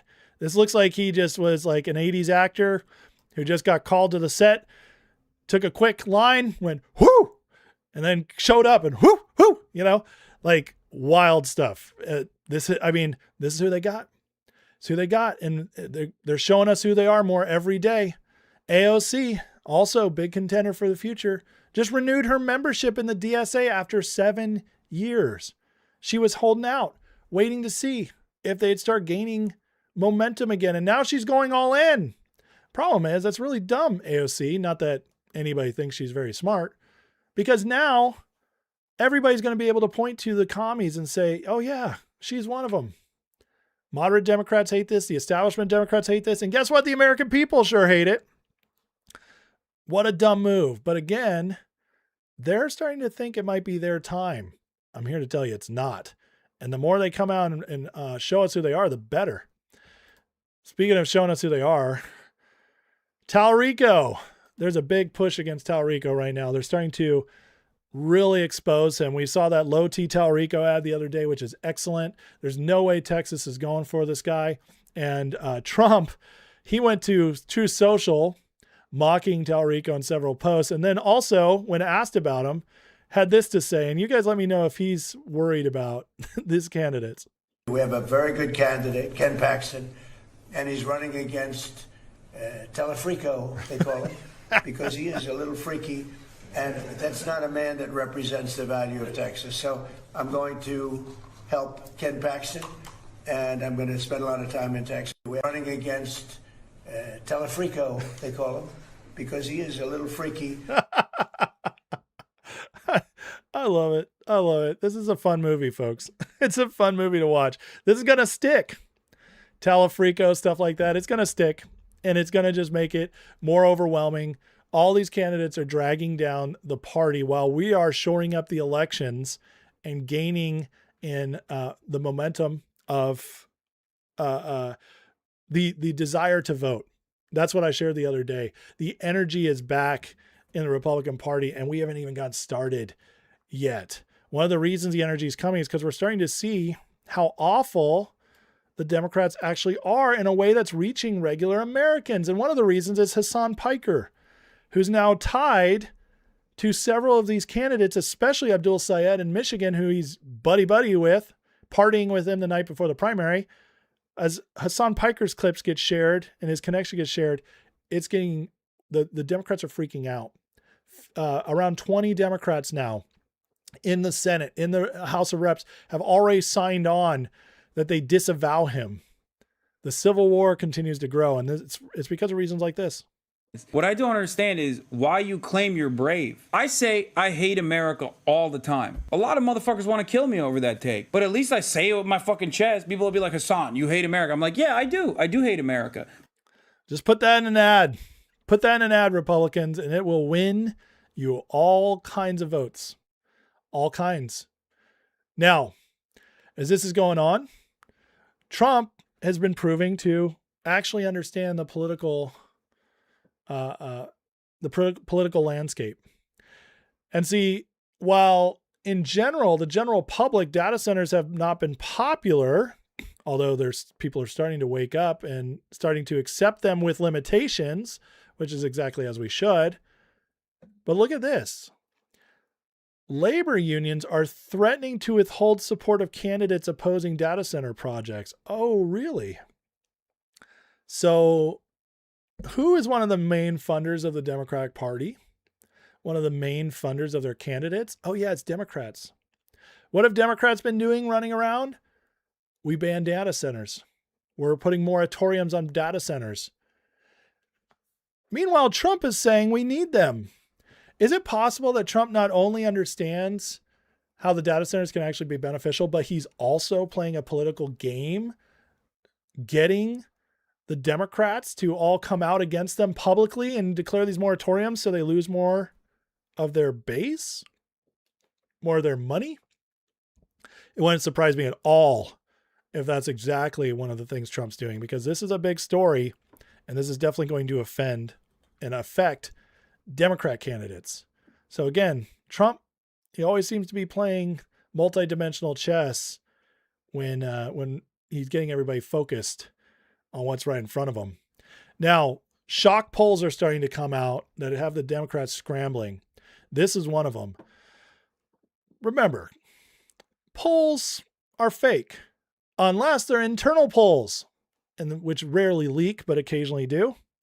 Internal polls are the real polls, which we don't get. Just like Rush Limbaugh said for many years, polls in the public are meant to sway opinion, drive narratives, not to tell you who's winning. But the trends, we can learn from the trends. But we just had an internal poll come out from the Democratic side, which means they're panicking. The Senate had right now Michael Whatley, who's supposed to be an easy win for the Democrats. Whatley is supposed to lose this race overwhelmingly. He's one of the few Republicans running in a swing state that is not expected to win. And now we're getting their internal polls showing that Whatley is actually ahead. So why share this poll? Why leak it? Because this is the Democrats telling their people, get it together. We could lose. This is a panic move. Because everybody on the Democratic side was getting a little too comfy, thinking that North Carolina was going to go their way. Now they're leaking internal polls. That is very, very bad news for them. And Keschel, on this, so here's a poll that just came out in Texas. And now it's showing that Abbott is running away with his race. And we're supposed to believe that if Abbott's running away with his race, that Tallarico's up by 6. Absolute nonsense. But Keschel gives us some great insight into this. He says, this will be my last post about this sorry firm, which is Texas Public Opinion Research. There's a huge propaganda op going on right now to get people to forget the big 5 of North Carolina, Georgia, Maine, Michigan, New Hampshire, and even Ohio, Alaska. The frauds are now distancing from Abbott's in a close race to now +7 and eventually double digits. Another huge tell is Beau French +4. I like him a lot. If you're going to sell me on a narrative about suburban voters throwing a hissy and infinity minorities coming through the concrete to vote, thereby snapping the most impressive statewide streak in the country, would be against Beau French. Just read his ex-post. They're glorious, but they'd be more believable than thinking people are wanting to send a 130-pound jockey who doesn't eat meat to bitch in the state for 6 years by a huge margin. This is your average buster. In other words, French right here he's the worst candidate for the Republicans. And he's winning +4, which tells us that there's no way in hell Tallarico's up +6. See, that's how you read polls. You understand the trends, you understand the demographics, you understand the context and the history. That's what Keshel's breaking down. This tells us right now, folks, that Texas is starting to pull away. If Texas is starting to pull away and North Carolina is actually a squeaker, Democrats are in huge trouble. Huge trouble, especially because the Republicans haven't even started to campaign yet. The convention is now in 2 weeks, and the money hasn't really been deployed that much yet. Oh, and then Trump just announced this. He announced it through Peter Doocy talking to him, but listen to what Trump has planned. And a big part of President Trump's pitch to Republicans right now is just to pretend like he is on the ballot. And we are hearing some whispers of a ton of Trump travel in October, possibly as much as a Trump rally a day in the most competitive states and districts. And that is something that you don't typically see from a president in a set of midterms that are historically very hard for the president's party. Trump is treating the midterms like a presidential election, and he's going to be rallying almost every single day in October. For an 80-year-old man, that's amazing. For any president, it's incredible. And it tells you Trump is going to drag them across the finish line if he has to. And if he doesn't have to, he's going to drag them to a larger majority. You guys want to bet against Trump? I sure don't. Not at all. Trump has never treated, well, I mean, he's only had one other midterm, but other than presidential races, he's never gone all in on like this before. The convention now rallies, the war chest, and the polls are already close. Every day it's looking better and better. And then there's the future after the midterms. Cynical Publius writes this, and I've long told you guys, Barack Obama, he's smart, he's charismatic, he knew how to win elections, he knew how to push the left's agenda to the country in a way that many would be duped by it, but he was lazy. He didn't build up the future. Trump's the opposite. He's brash, but he's effective, and he's building the future. Listen to this. Amidst all the blackpilling, one little recognized triumph of the Trump 47 administration is the way it's growing an entire generation of skilled MAGA political staffers. When a new administration comes on board, not only does it have a slew of high-level political appointees, it also brings in many lower-level, young political staff whose job is to be the interface between political leaders, permanent bureaucracy, and the legacy press. Experience here is important. Understanding how to navigate the treacherous shoals of the deep state is never easy and takes time to master. Democrats have an army of such people, and when it comes time to staff those positions, they do it with ease. MAGA, not so much. Trump 45 trusted the establishment too much, so that admin did not build an army of skilled MAGA politicals, not really, but Trump 47 did it right. After rocky starts and stops, it's now a highly functioning cadre able to navigate deep state sabotage attempts. This will result in an entire generation of MAGAs we'll be seeing and hearing about for the next 20 years. It's a good thing. You put that in with the demographics, suddenly we have great candidates year after year after year. It's spreading. People who know how to navigate this. This is the eradication of the establishment Republican Party and also the shoring up of the MAGA Party, MAGA Republican Party, that will easily defeat Democrats moving forward for a long time as we get our agenda passed more and more. The more MAGA gets its agenda through, the better off we'll be. The economy will be stronger, elections will be tighter and secure. More justice will be here. We'll be more of a sovereign nation, wealthier, more in control, more leverage, et cetera, et cetera. This is a big win, and Trump is not playing for a 4-year term. He's playing to win generationally, and folks, we're heading in that direction. It's very exciting time. Okay, hit that like and subscribe. We got Grifter Report next. We're not done, folks. Still some grifters to cover, and then we'll then I'll spend some extra time in the chat. But I do want to get in the chat right now. Doc No with the $2 super chat says, once Trump tags you with a nickname, it's over. Yeah, and Talafrico is a really good one. It's a really good one because it rhymes perfectly with his name.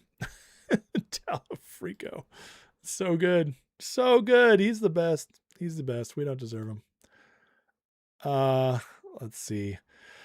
Comfed or Cornfed. Sorry, I read that wrong. See what I did there? That's like James Corney. That's like the FBI. Cornfed says, Trump turned out to be everything I wanted Ross Perot to be back in the 90s. So glad Trump's a businessman, not a lying politician puke. Absolutely. Absolutely. We got to make it too big to rig. I agree. Everybody show up to vote.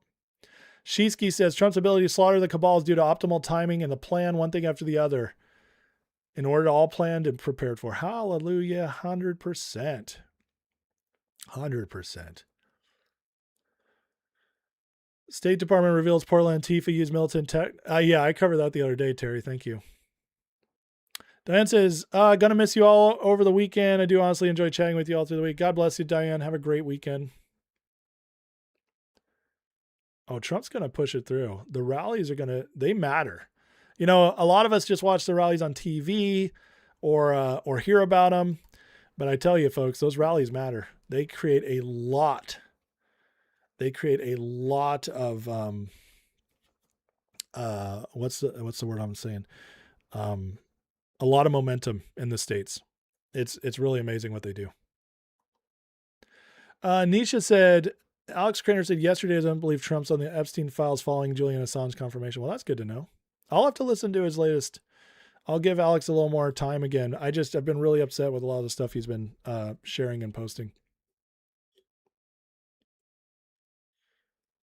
Shell said there should be no reason not to vote red. Trump's exposed everything. 100%. Yeah. Trump didn't come up with Talafrico. We've been using it for months, but he did put on national attention. Well, there you go. You know, he heard it and he's using it, and that's what matters. Spreading the good news. Okay, folks, hit the like and subscribe, please, if you don't mind, if you haven't already done it. Let's get into the Grifter Report. And after we go through this, I'll stop in the chat and we'll hang out till the end. All right. So let's get into it.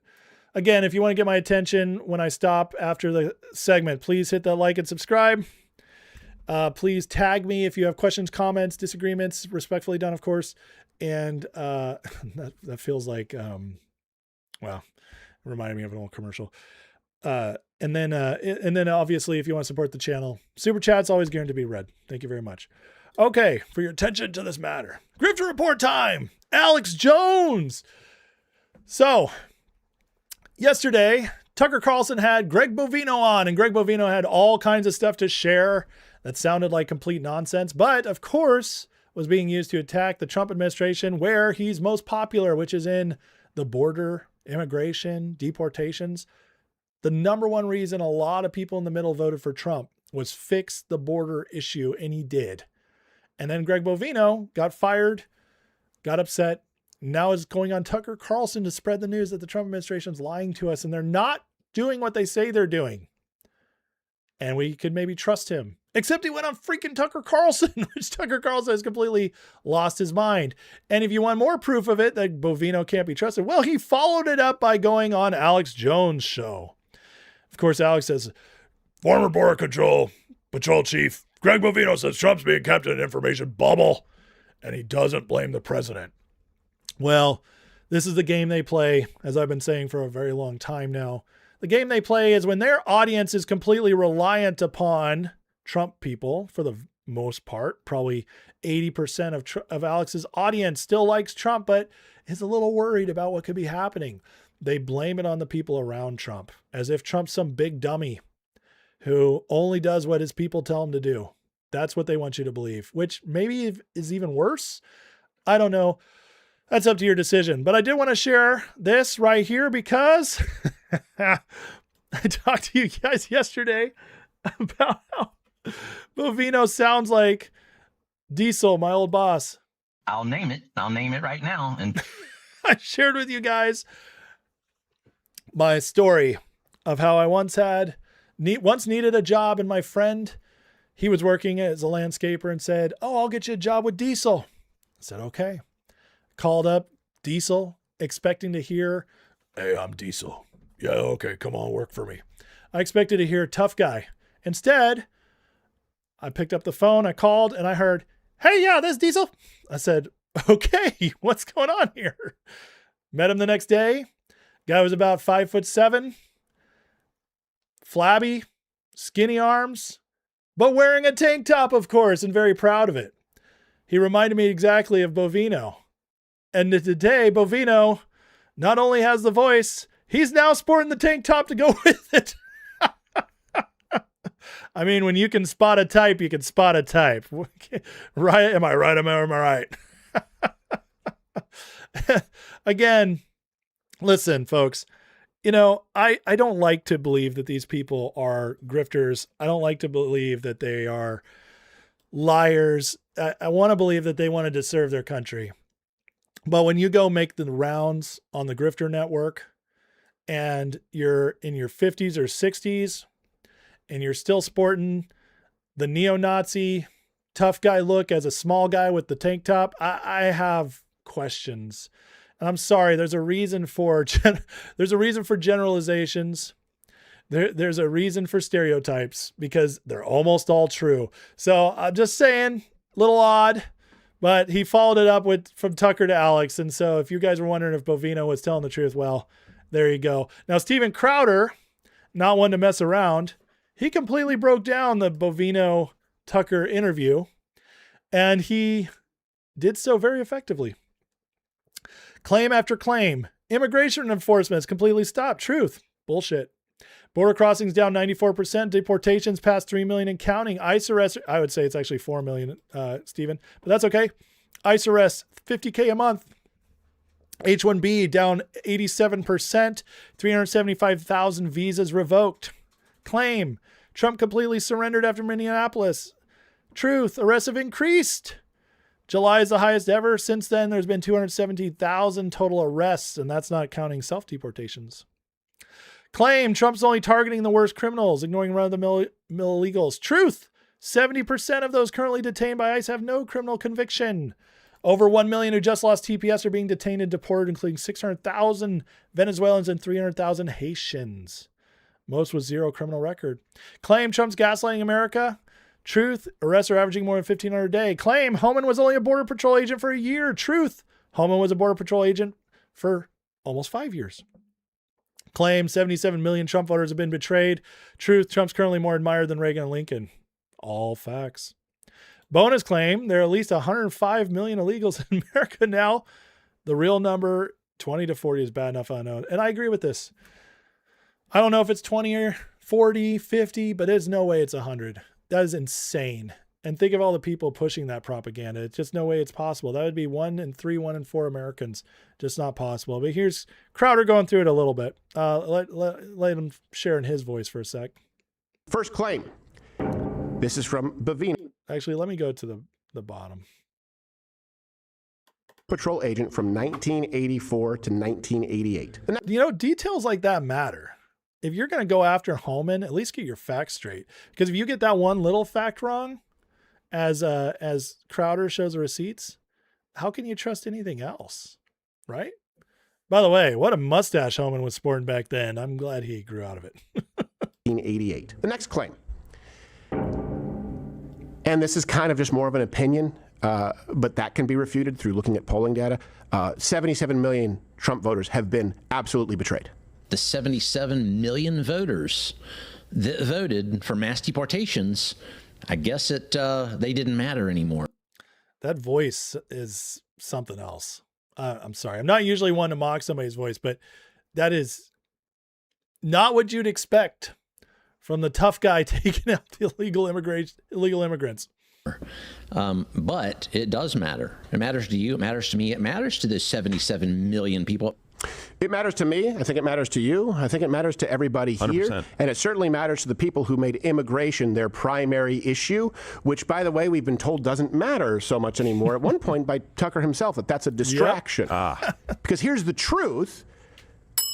As far as opinion, people who voted for President Trump, most of them voting on the issue of immigration, he's actually more admired than Reagan or Lincoln, according to CNN. Yeah, I just covered that yesterday. Now let's go to the last one. There's Harry. let's talk about the 100 million illegals. And I want to hear like how he breaks this down. Calling it.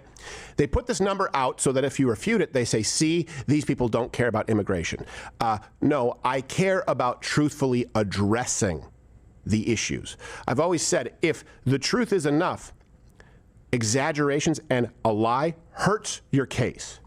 So that's my problem with the factually incorrect 105 million illegals in America number. Yep. There are still 105 million illegal aliens in the United States right now. Absolutely. Absolutely. You bet. 105 solid. Could be more than that even. There's no way. And also the way he communicates as if he knows. Are you serious right now? That's insane. That's so stupid. God. Oh, really? A third of the population. Yeah, and if there were, here's the thing, if there was proof of that, yeah, I would absolutely cite those numbers. Here's the truth. The real number, and it's an estimate, the low end 20 million, which absolutely seems way too low. Right. To 40 million, I've seen some considered not as legitimate estimates as high as 60 million. Yeah, that's the truth right there. It's likely at its peak was somewhere between 35 to 60 million. And that makes sense. That's completely believable. About 105 million is stupid. It's just so insane. You guys, I don't think people understand how overrun we'd be, how much worse it would actually be. But if you believe these people, it also means you're giving Tucker credibility. But thankfully we have Milk Bar TV breaking down Tucker to show us in several clips all put together just how nonsensical this man has become. You brought it up a couple times, Loomer. What is that? I mean, what is the point of that operation, whatever that is? America's supporting Israel because it's an ally. I don't even know what those words mean. You know, a Jewish state. So whatever that means. The Jews, whatever that means. Islamic Jihad, whatever that is. Hezbollah, whatever that is. Zionism, whatever that is. The right, whatever that means. The right, whatever that is. The right, whatever that is. Conservative movement, whatever that is. Conservatives, whatever that is. Republicans, whatever that is. Conservative movement or MAGA, whatever those are. Whatever that is. Liberal democracy, whatever that is. Fighting for the soul of the party, whatever that means. Free market capitalism, whatever that is. International markets, whatever those are. Socialist, I'm not quite sure what that means. I doubt he's anti-Israel. In fact, I know he's not. Whatever that means. We'll support Israel, whatever that means. Judeo-Christian values, whatever those are. You're a Holocaust center. Obviously, I'm not. Whatever that means. White supremacists, Nazis, whatever that means. Racist. Whatever that means. Rabbinic Judaism, which is something else that I don't even know if we should, I don't even know what that means. I didn't know what it was. Eastern Orthodoxy? I had no idea what that was. The country fought a 7-front war, whatever that is. The rebuilding of the third temple in Jerusalem, whatever that is. They support Islamic Jihad, whatever that is. Replacement theology. I don't know what that is, and I'm not going to learn. Is theocracy the answer? I don't know what that means. The FBI found out the trades were, quote, innocuous, whatever that means. Gay rights, whatever those are. LGBTQ agenda, whatever that is. That Ukraine can win, whatever that means. But to beat Russia, whatever that means. You cherry-picked it, though, and you made it look like... I don't know what that means. Like they're an ally, right? I mean, they both... I don't know what that means to be an ally. If the government collapsed, whatever that meant. You decapitated its Air Force, whatever that was. Air quotes, doctor, whatever that is. Why should I be afraid of China getting dominance, whatever that means? Please tell me what it means. The beauty of these clips, and thank God to Milk Bar for putting them together. The beauty of these clips is that it shows you the grift in real time, because when it's spaced out over several, interviews or even like half hour in between, an hour in between, it's a lot harder to notice. But when you see that it's one of his go-tos of just like saying basically whatever anything is, as if like it's all beneath me. When you realize that, man, it sure shows you what a show it is. What a joke it all is. Somebody posted this, the best one. Let's watch this. What is porn exactly? Like, describe how available is porn? What is it? Oh my God.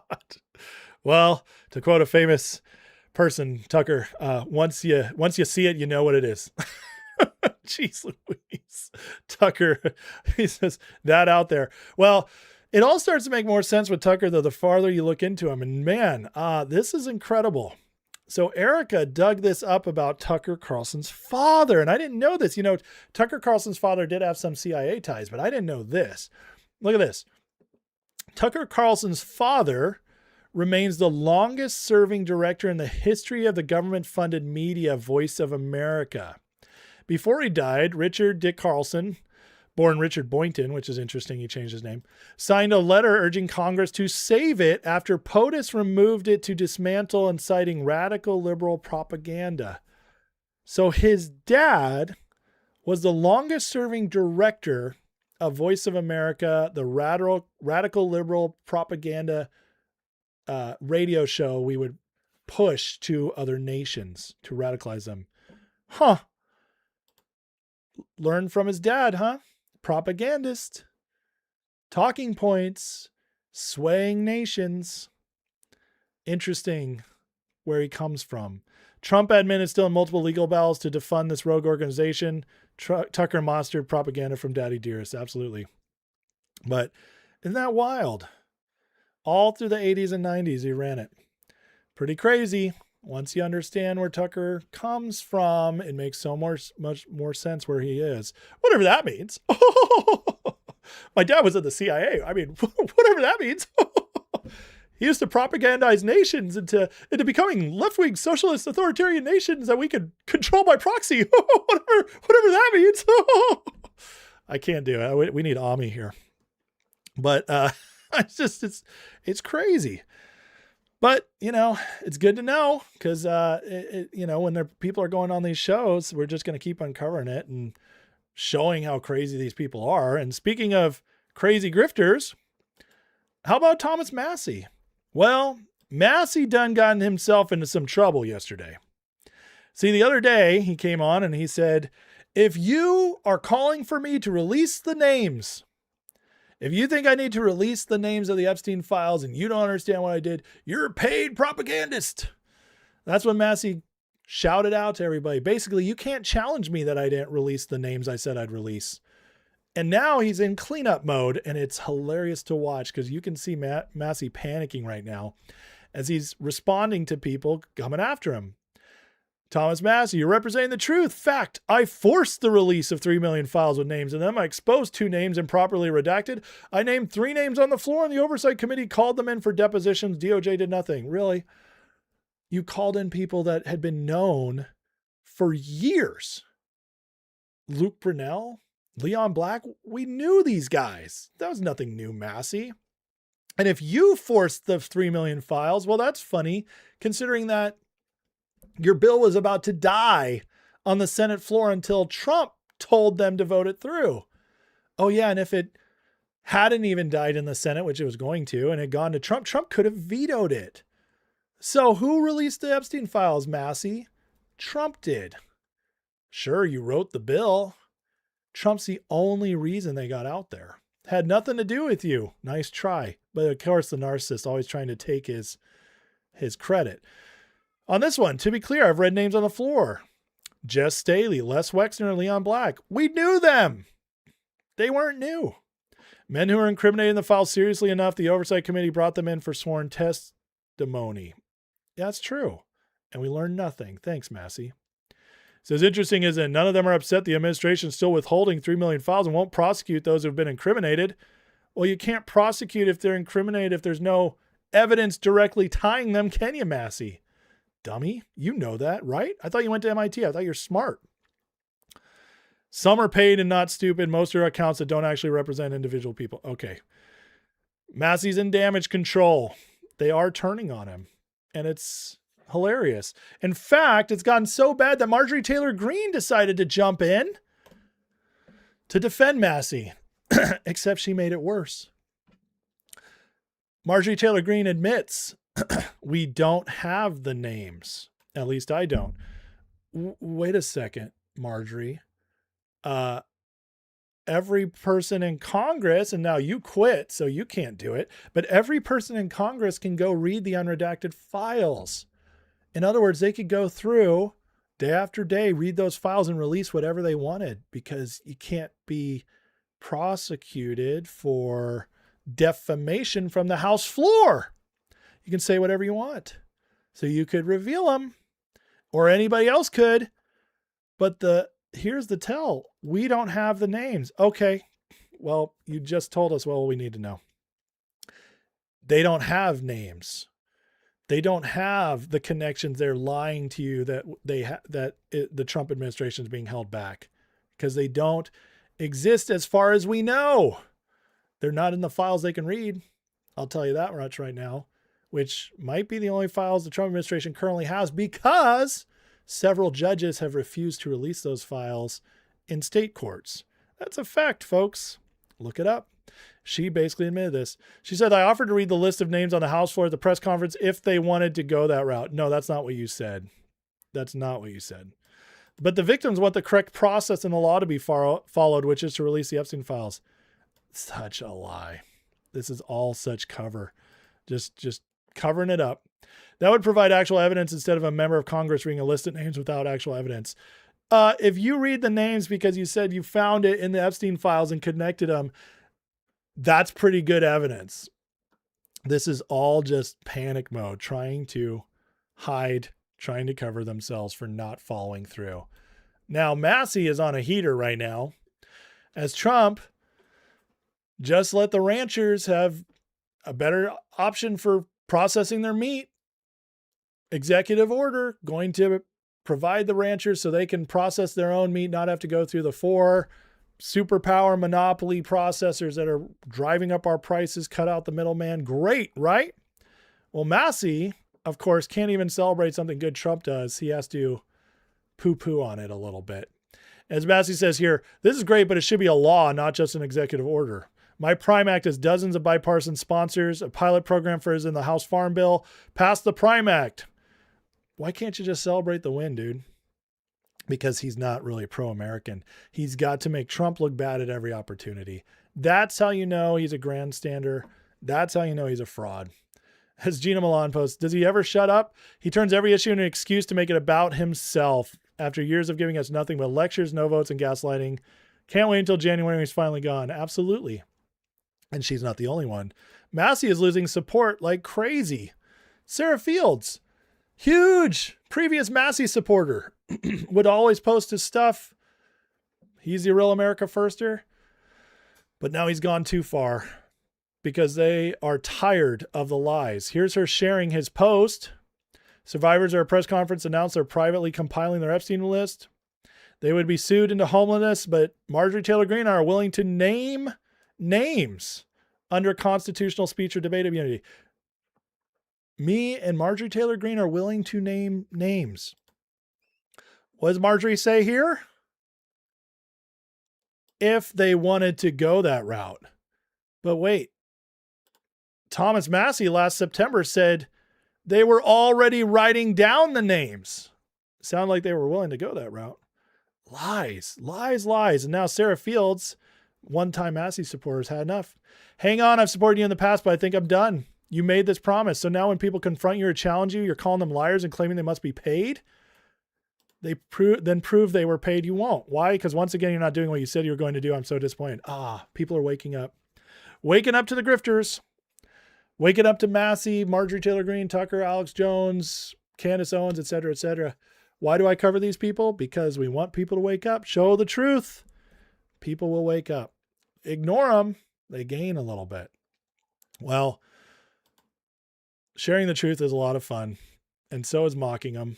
And Ami is becoming my go-to for getting, sometimes comedy is truth because it breaks down exactly how these people act but makes you see the ridiculousness of it. And here's Ami's latest on Candace.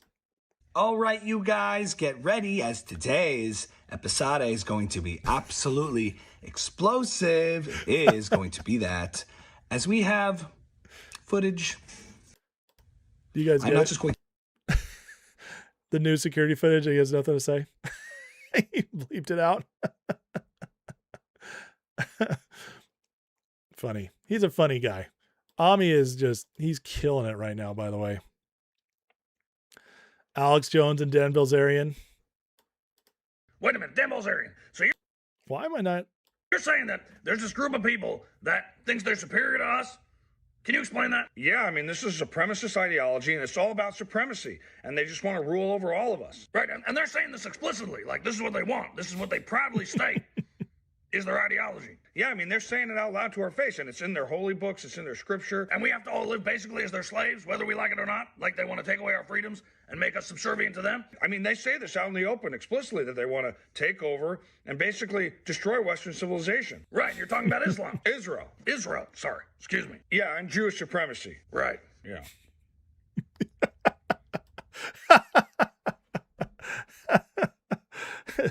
So good. So good. Let me go back to the Candace one. I was wrong on that. I thought there was a sound issue, but it was my sound. So let's finish the Candace one real quick. All right, you guys, get ready, as today's episode is going to be absolutely explosive. It is going to be that, as we have footage. I'm not just going to tell you about what happened on September 10th and what happened that day. I'm going to show you, as we've been holding on to it since October. And so today we are going to show you never before seen footage, okay? And it's certainly going to raise an eyebrow, and you'll see why. Let's roll the clip. So, of course, you have this mysterious person right after Charlie was shot. Clearly, someone is hunting him. Could be Mossad. Could be one of the Israelis on campus that day. I don't know. But clearly he's running from something. And so is this woman here, as these traps were obviously planted. I think that was BB opening that door. There's also an additional piece of security footage that we found. Can we roll that? Yep. Look at that. Right there, you guys. Raccoons.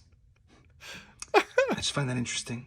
So obvious the people behind this are nothing but satanic Zionists who murder children. They're evil, they're demonic, okay? And they are murderers of children. And anyone who murders children, we have to stand against. We have to fight them. And we will always fight those who murder children. Thanks for watching, you guys. And by the way, Lindsay Clancy is innocent.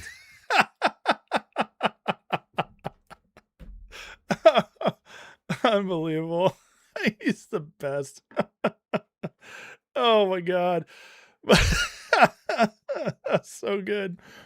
So, we're seeing the ridiculousness, but, and it's good to laugh, right? It's great to laugh about it. But the truth is, ultimately, these people are causing a lot of damage.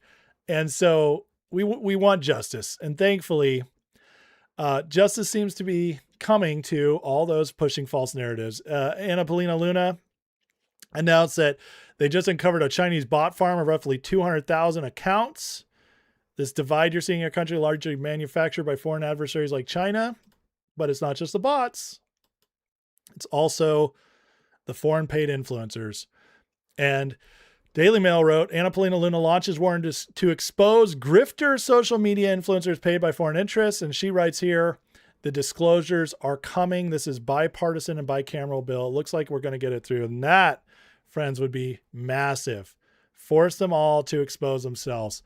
We'll see who's actually paid, who's not, who's going to go to prison for it, who's going to pay massive fines for it. But more than anything, the exposure, once we find out what's really going on with all these people, will break them, break their influence forever. And that's going to be a beautiful day. So hopefully this goes through soon. All right, folks. Thanks for watching today. Hit the like and subscribe. I am going to get into the chat, catch up with you guys before we call it a day, and we'll hang out a little bit here. K Shuey says, here's a $2 super chat, whatever that means. Well, thank you. J-Bone with $2 super chat says, Greg sounds like Roger Rabbit. Look for clip. Oh my God. Did you just nail it? I knew his voice sounded kind of familiar. People we can debate this, but Commissioner Rodney Scott and, All right, hold up.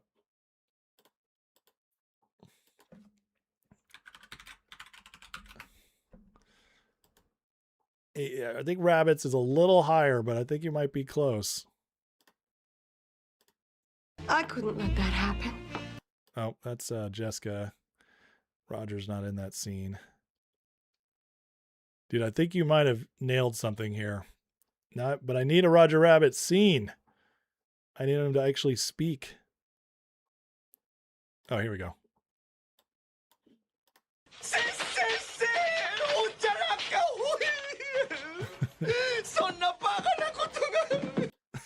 Oh no. Did we get it? That gang there said, well, hey, you know what? It's We a can little silence deeper. him It's a little deeper. if we take that security detail away because they it's not too far. You know, it's a little maybe there's some there. Let's see here. Iran calls new U.S. sanctions crimes against humanity, urges other countries not to enforce them. Well, good luck with that. Good luck with that. I love this movie. It says, guys are, I'm crying. I mean, how funny was that raccoon part? That is just one of the funniest things I've seen in a long time. That was unbelievable. Redline says, Trump tires me out just getting recaps of his day. I get into go mode and work myself in the ground. Nothing close to Trump level. Worry about him burning out, but he just carries on. He's a freak of nature. Trump's a freak of nature. Even RFK Jr., health guy, has said that. So Wob says, if there was 105 million illegals, we'd be at like 550 million. Yeah, like 475, somewhere in there. Yep, absolutely. So, all right, guys, I'm finishing up here, but listen, last chance, questions, comments, whatever, please tag me, and we're gonna hang out here for a little bit. If you want to go, if you're done, the news part's mostly over. Have fun. Thanks for watching. Hit the like, subscribe. God bless you. I will be praying at the end as always, but for now, just hang out. Milo was detained by ICE? Shut up. There's no way. Are you serious? That'll be all over the place if that's true. No way. What? That's crazy. Milo Yiannopoulos detained by ICE. That is so funny. Dude, he totally flipped on Trump and went crazy. He just became such a, oh man, that's amazing. So good. So good. That's incredible. Wow. Well, nothing's happening. John says, what I love about your channel, it's not a performance designed for views. Instead, having a conversation with like-minded patriots who want to save his country. Amen. And that's what it always will be. So, Swarm Fighter says, I brought the cutest gal to Roger Rabbit. We hate it mostly. Oh, really? I like Who Framed Roger Rabbit. I think it's a good movie.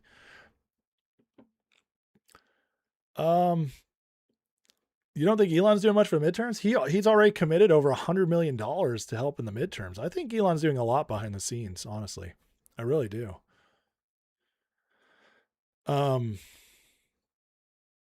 is amazing. Yeah, I think he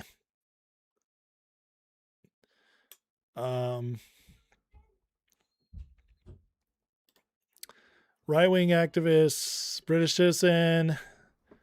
It's unclear why he was apprehended. I mean, he just doesn't know. But this is interesting. Laura Loomer is getting in on it. She hates Milo. Calling on Todd Blanche to investigate Marjorie Taylor Greene for hiring and harboring illegal aliens. Sources at DHS tell me Milo failed to appear at court for a hearing and the judge issued him a deportation order. Marjorie Taylor Greene allowed for Milo to live inside her home in Rome, Georgia, where he wrote her speeches and coordinated her activities. Oh my God, this is nuts. Now, again, sometimes you can't trust Laura because she gets too emotionally involved and so she'll say stuff that's not true. And she did just go to Ukraine and talked it all up. So I'm not saying I trust Laura, but if this stuff is true, it's crazy. She did report on December 7th, Milo Yiannopoulos is allegedly an illegal alien. Wow. Wow. This is wild. This is wild stuff. Chrissy says, I love your show. I always feel better about what's going on. There's too many black pillars out there. Absolutely there is. And thank you, Christy. Love having you on, and you've been a great supporter of the channel. Appreciate you. Do I think Trump would arrest Xi when he comes here? Nope, not at all. Not at all. I don't see that happening.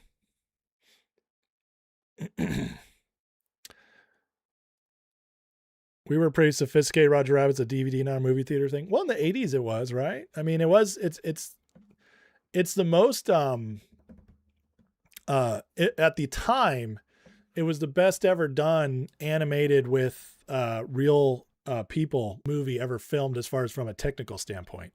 So don't hate on Roger Rabbit. I love Roger Rabbit. I would go to the theater to see it. More Porky Pig voice, Bovino. J05 says, I'm behind. There's no way I'm voting for somebody that's 4 data centers. I can't afford them and I work a full-time job. My electric bill is unbelievable. I cannot save. I don't understand what you're saying. The data centers would affect you. I don't understand. Sorry. Carrie Lake appointed Voice of America. Yeah. I mean, it's wholly different now. And the whole point was to like undo it, right?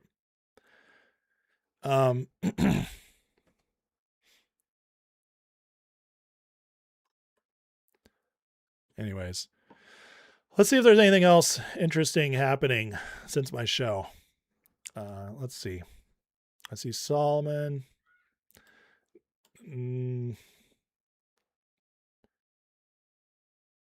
Never before used shipping corridor through Omani side. Department of War. That's interesting.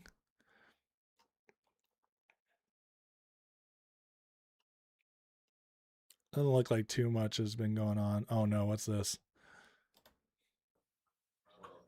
Okay. There you are. All right, back at it. Hi guys, I'm back. Shame Dark Connors, voting District 63, but today I'm here as my new identity is the Pride Pool Party Princess.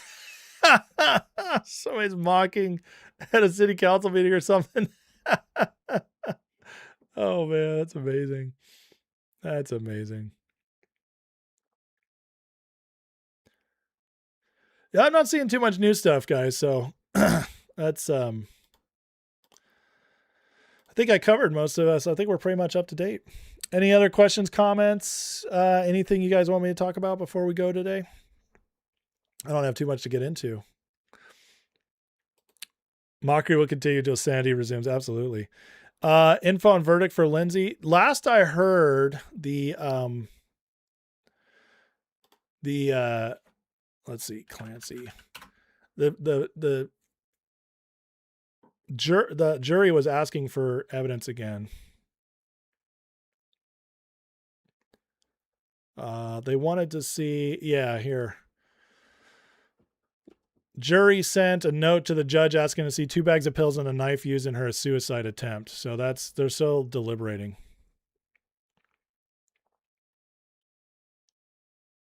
Don't end with that last clip. So we haven't gotten a verdict yet, folks. We haven't gotten a verdict.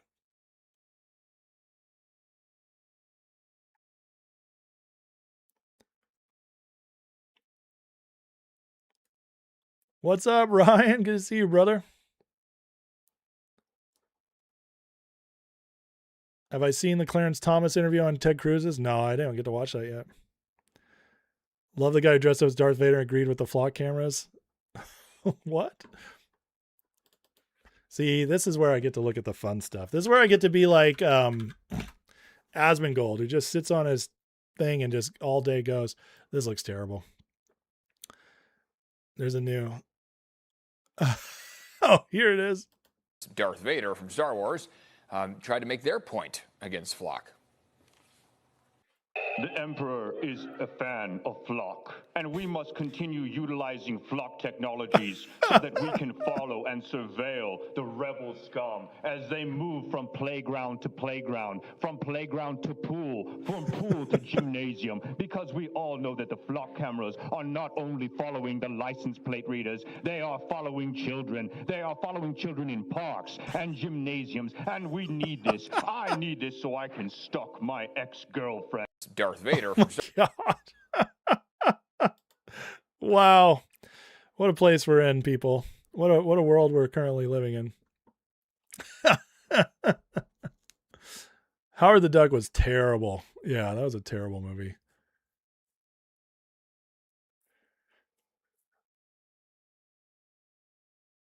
Roger Rabbit's voice is the same as a Puppet Creep Show. Really? Tales of the Crypt? No way. That's interesting.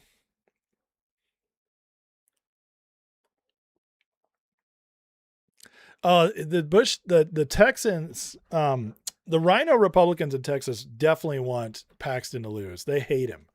And they're also scared of him being in the Senate. See, because if Paxton gets into the Senate now, how old's Paxton? Like 55 or something like that? If he gets into the Senate now, he's going to be there 20 years because it's Texas. And once he proves himself as a Texas senator, he's going to be there a while. They're terrified of that. They know that they lose the seat now, but if a Democrat wins, if Tallarico wins, then they can run their candidate in 2032, and 2032, and they can hope to gain it back for the Bush Republicans. That's how they think. That's what they want to do. You love Howard the Duck? That's hilarious. Crazy world. Yep. Thank you, Fernando. I appreciate you. Well, you guys are the best. I think we're hitting the Friday malaise, and that's okay. It's been a long show, been a long week. I know everybody's probably looking for the weekend. So let me start moving out of here. Well, I do see a couple of things coming in real quick. Executive summary says Trump doing rallies till election day. That's about getting the DNC to spend money they don't have. That is very true. Yeah, that's a big part of it for sure. Also getting the momentum, though, in the local areas. You don't like how Roger Rabbit made you feel about cartoon female rabbits? Exec summary says they're going to lose their headquarters. They could. They absolutely could. Yeah, it's up as collateral right now. So, yep. All right, guys. Well, listen, let's pray and call it a day.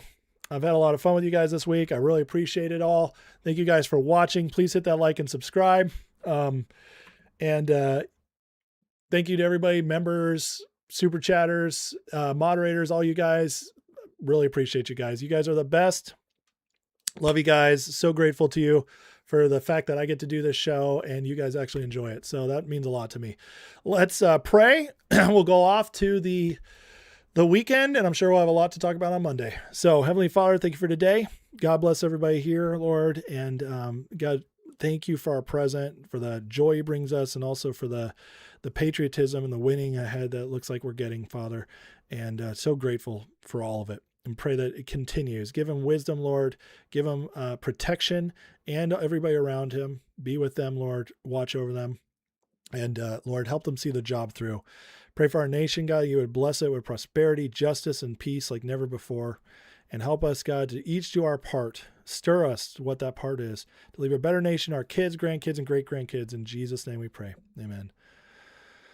All right, folks, have a blessed weekend. I got my daughter's 7th birthday party tomorrow, and and then taking my older daughters, to a Gin Blossom Spin Doctors Blues Traveler concert. You know how awesome that's going to be? I'm stoked. It's like everything in the 90s I love.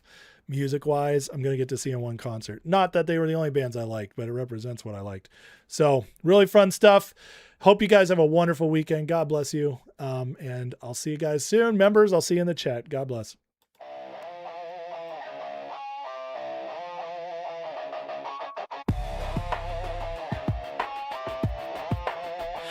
Headlines screaming like a siren at night.